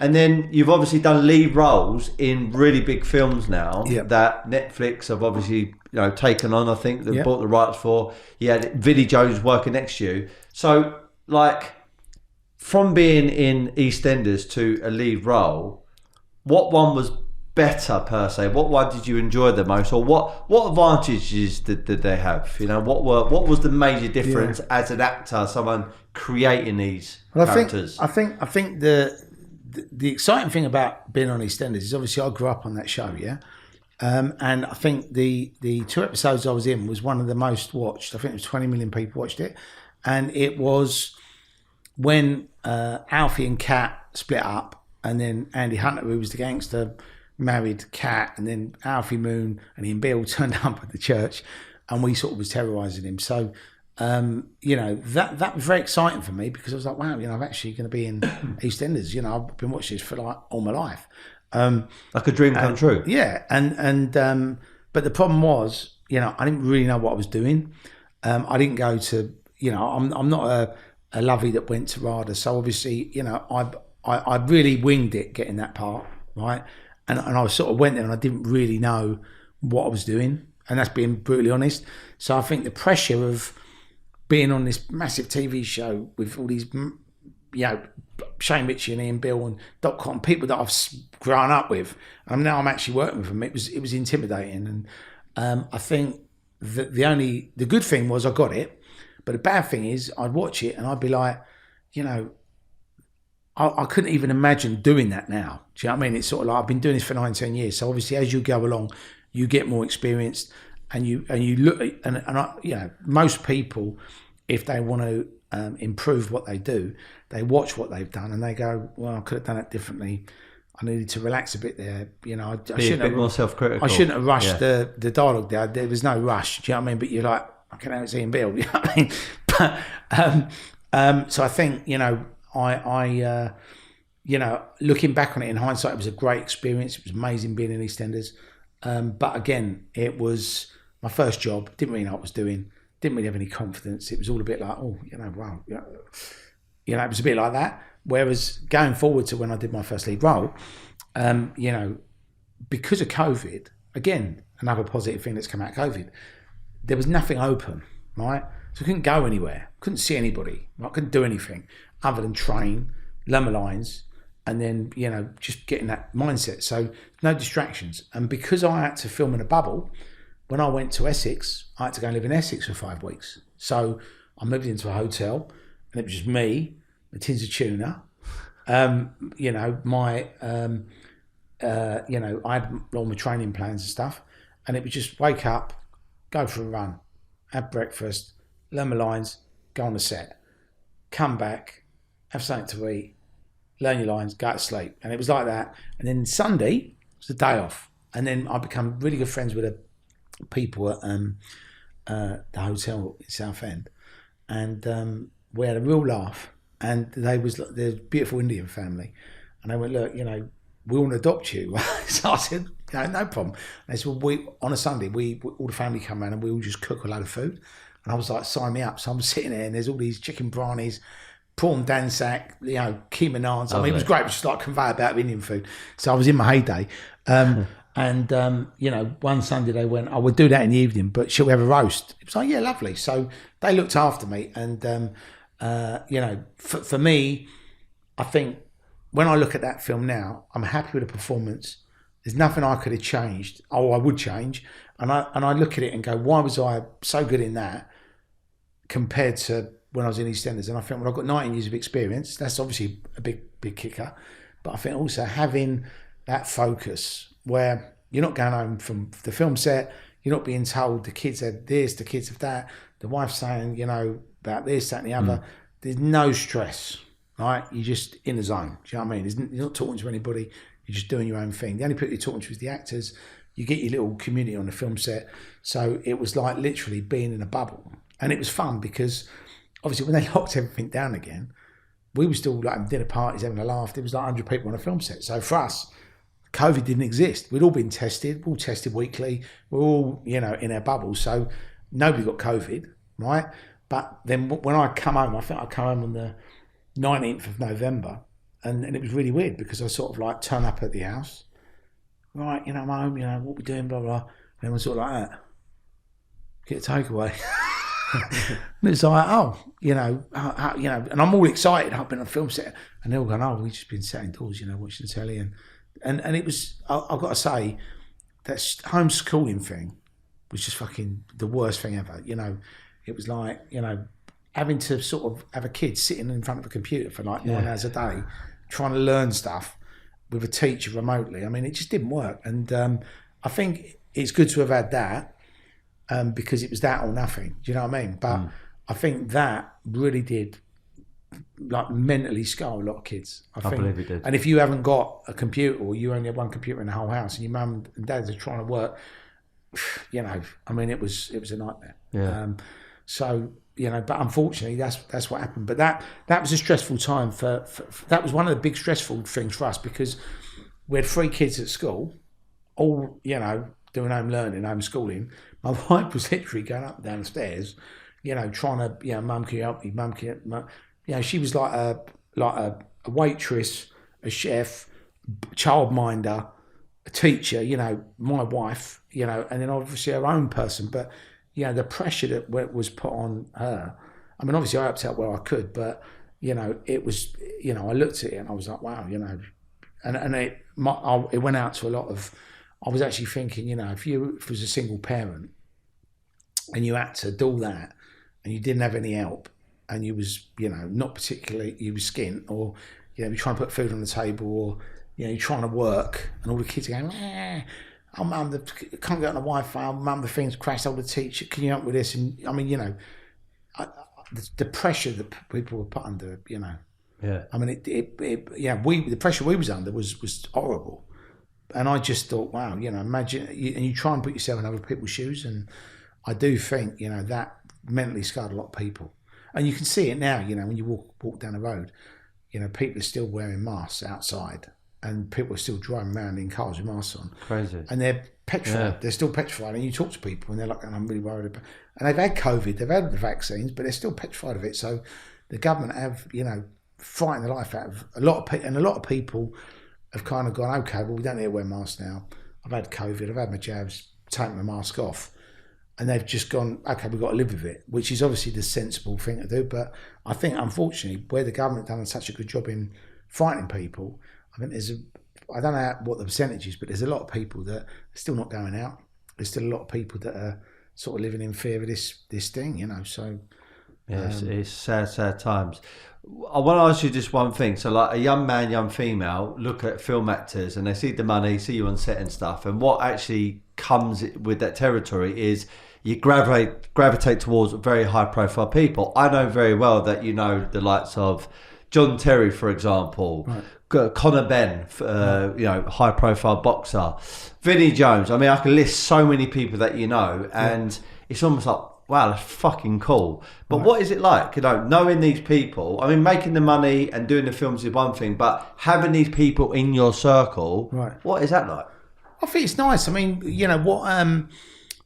what the crazy thing for me is how many people have seen Foot Soldier. And obviously Foot Soldier started in 2007 and it's still going now. So, you know, that's 16 years. Is it 16 years, 15 years? Yeah, 15 years, right?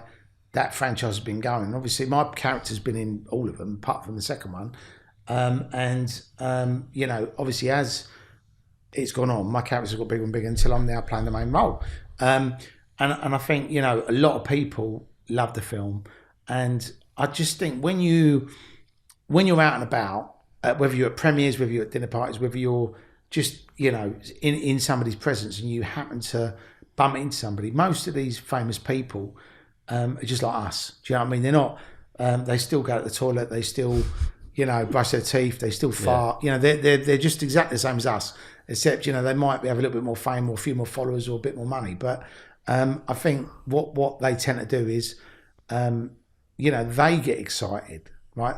But because they're like, oh, you know, I love the film, blah, blah. But then obviously with Connor, I met Connor and he's obviously played his dad in the film.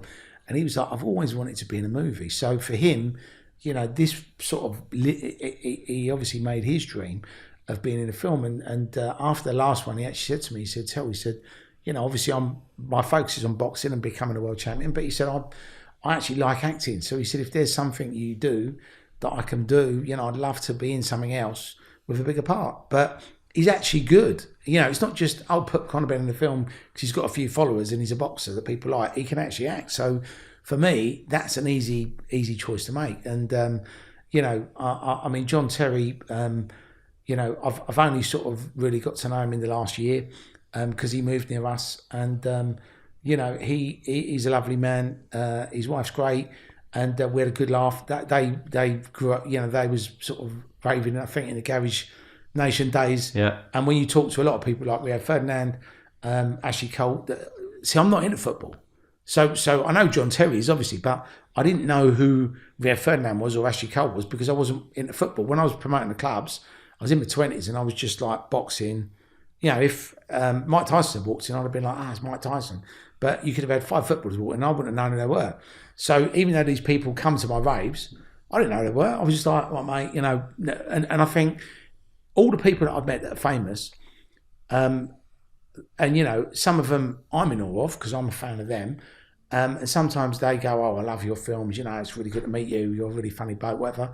But what I find interesting is there's a mutual respect, I think. It doesn't matter if you're a musician, if you're an actor, if you're a footballer, if you're a rugby player. I think, I think as long as you're normal, yeah, if you was like, you know, turn up at the house going, oh, you know, I want to be your best friend and, you know, keep pestering the life out of them, let's meet up, let's do this, let's do that.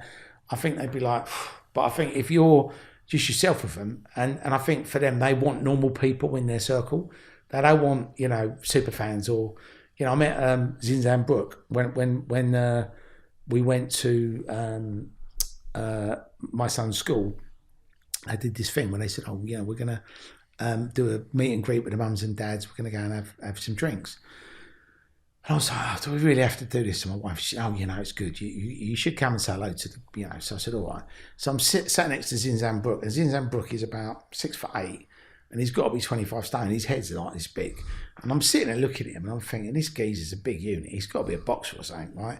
So we're chatting away, and he's like, oh, what do you do? And I said, I used to make a few films, been in a few films, you know, blah, blah. So what do you do? He said, I used to play a bit of rugby. And I was like, who did you play for? And he said, the All Blacks. And I was like, were you any good? And he was like, yeah, I'm always all right. And then, yeah, didn't think anything of it. Yeah. And then the next day I see my mate and he was into rugby and I went, oh, I met that Zinzan Brooke last night. He went, oh, Zinny, oh, you know, he's like David Beckham of rugby. And he was like going into this whole thing about the All Blacks and this and that. And when I made a right fool of myself, I asked him if he was any good. But my mate was laughing. He goes, I can't believe it. Only you would say that to somebody. But the thing is, we become good friends. And we see him at school and he'd always come over and go, hello, Terry, how's the films, blah, blah. And we always had a laugh because I wasn't going up to him, oh, Zinny, oh, I love you. You know, I think he was just like, it was quite like a breath of fresh air that he's talking to somebody normal who don't care whether he's fucking famous or not. And I think a lot of people that are famous, they want to they don't want to be treated like they're famous. Some of them do. Some of them want to be like, you know, the red carpet and, you know, made a fuss of. Most of them just want to be, you know, sit around a thing, have a normal conversation. They don't want to talk about if they're footballers, football, if they're boxers, boxing. I mean, if there's a fight coming up, you might want to talk about who you reckon's going to win. But I don't think anybody really wants to talk about their work. You know, I mean, I wouldn't want to be at a dinner party boring the fucking life out of people about, oh, you know, I'm an actor and I was in this film and I'll tell you, you know, people want to hear the funny anecdotes, but nobody actually gives a fuck. You know, if they like you, it doesn't really matter what you do. Do you know what I mean? So, but I've met some really interesting people, and I've made some really good friendships. So, you know, I think what I've done from promoting to acting and to producing films, it's opened a lot of doors for me that maybe I wouldn't have had opened, you know. So definitely. Look, we've had a really good conversation, like the first podcast. I did ask you something last time, which I'll ask all my guests, which is my mantra in life is be happy, never content. There's a reason why I came up with it, because when I first started my own company was to get the morale of the salespeople up, and I try and stick by it every single day. Not always succeeding, but I remind myself, a bit like your affirmations in the morning, I'm gonna have a good day, I've had a great day today, etc. Be happy, never content is a bit like that. But if I were to ask you for a second time, what does be happy, never content mean to Terry Stone? Say that again. Be happy, never content. Okay. What it means to me. Do you know what I answered last time? I haven't actually replayed it, but I've got a well, what it means to me today is be happy, right? Because if you're not happy, what's the point, right? And never content is don't sit down, don't just go, I'm happy now, I could sit on my laurels now, because I think in life there's got to be a reason to wake up in the morning. You know, there's got to be a reason to want to work late, you know. So I think, you know, you can be happy, but I think, you know, if you're content, then that means that you're going to either be lazy. I mean, I know people that are billionaires and they're not content. They want to go and make another billion, or they want to do another company, or they want to find the next thing, or they want to help people. They want to set up a charity. They want to set up a charitable trust. They want to, you know, change the world in some way. So I don't think anybody really is to the point where they just sit back and go, I'm content. So that never content is a good thing, because I get it. Yeah, I love your breakdown of that. Terry, to conclude this podcast, is there anything else that you want to highlight? Anything you else want to plug or promote? I know we spoke about the film and obviously the tokens and stuff, Film Coin. Yep.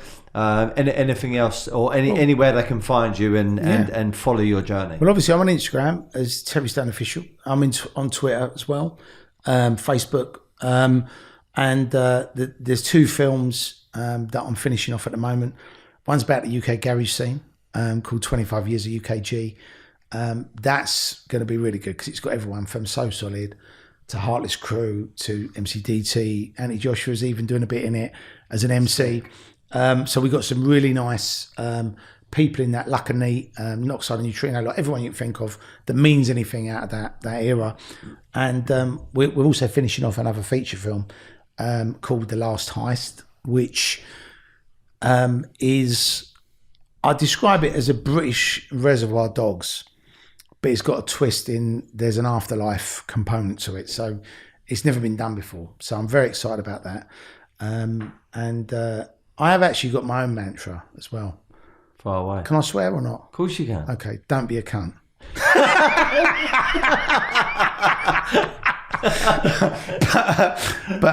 but all seriously, I had to throw that in because when you were saying about your mantra, I thought I've got to think one. What can I do? And I thought that'd be quite funny. But you know, so there's a couple of films obviously that we're finishing off. There's obviously the Rise of the Foot Soldier game. So that's the first computer game that I'm appearing in as an actor and as a character, which is cool. And that'll be worldwide on all platforms. And then obviously we're doing this Tales from a Trap film. And then we've got other films that we're going to put together and TV shows as well. But, you know, it's, as I said, you know, it's been a weird couple of years with COVID and now this war thing. But, you know, hopefully over the coming months, it gets sorted out. And, you know, I don't know what the end result is. But, you know, for me, if I was sitting around the table, I'd be saying, you know, we need to, you know, solve this quickly. Not escalate it, solve it, put him what he wants and give Ukraine what they want. And I know that's probably difficult. It's easy to say and not deliver, but I think there's got to be some common ground there, which rather than start, enough people have died as it is, so I don't think there's any upside to more people dying or any more definitely not nonsense. So I'm hoping that, and also I think even if it doesn't get solved and it just carries on, it's just a constant uncertainty, worry. I've got friends who have got family there, and they've sort of lost everything. They've had to move out their houses have been blown up. They've turned up here with a carrier bag. Do you know what I mean? Or they're in Poland with a carrier bag, and and it's heartbreaking. When you sort of see this stuff. So I think the sooner they can wrap it up, however they do that, the better. Yeah. It's sad times. Look, Terry, you're always someone that inspires me, mate, and motivates me. The stories are very compelling. Your knowledge, your experiences are great, and it's just great to have you a part of my network. And listen, I like being part of it, Mr. Sulley. So thanks for having me on again. Yeah, wicked. All right. Am I the only person who's done 2 appearances, or is there? I've only done it a few times, but it's only in recent times I've had part 2s. Good. But I suppose in a way though, a lot of things have happened since the first one. It was sort of 5 years ago, wasn't it? 5 years ago? No, 2019. 3 years ago. Yeah. 4 years ago. Yeah, 3 years ago. 3 years ago, yeah. Yeah, lots has happened since then. Yeah. I want to say thank you very much. I'm going to obviously stay in communication, and there could be some business opportunity together with the NFT world, etc. No doubt. I want to say thank you to my sponsors, which is London Watch Show, Willingwood Watches, and also the London Fire Brigade Boxing. Everybody knows I'm very much into my boxing and into my sport. I competed on the weekend. I sadly lost. But anyway, hey-ho, we move on and we adapt. And everybody remember to be happy, never content. And thank you very much for listening. Absolutely.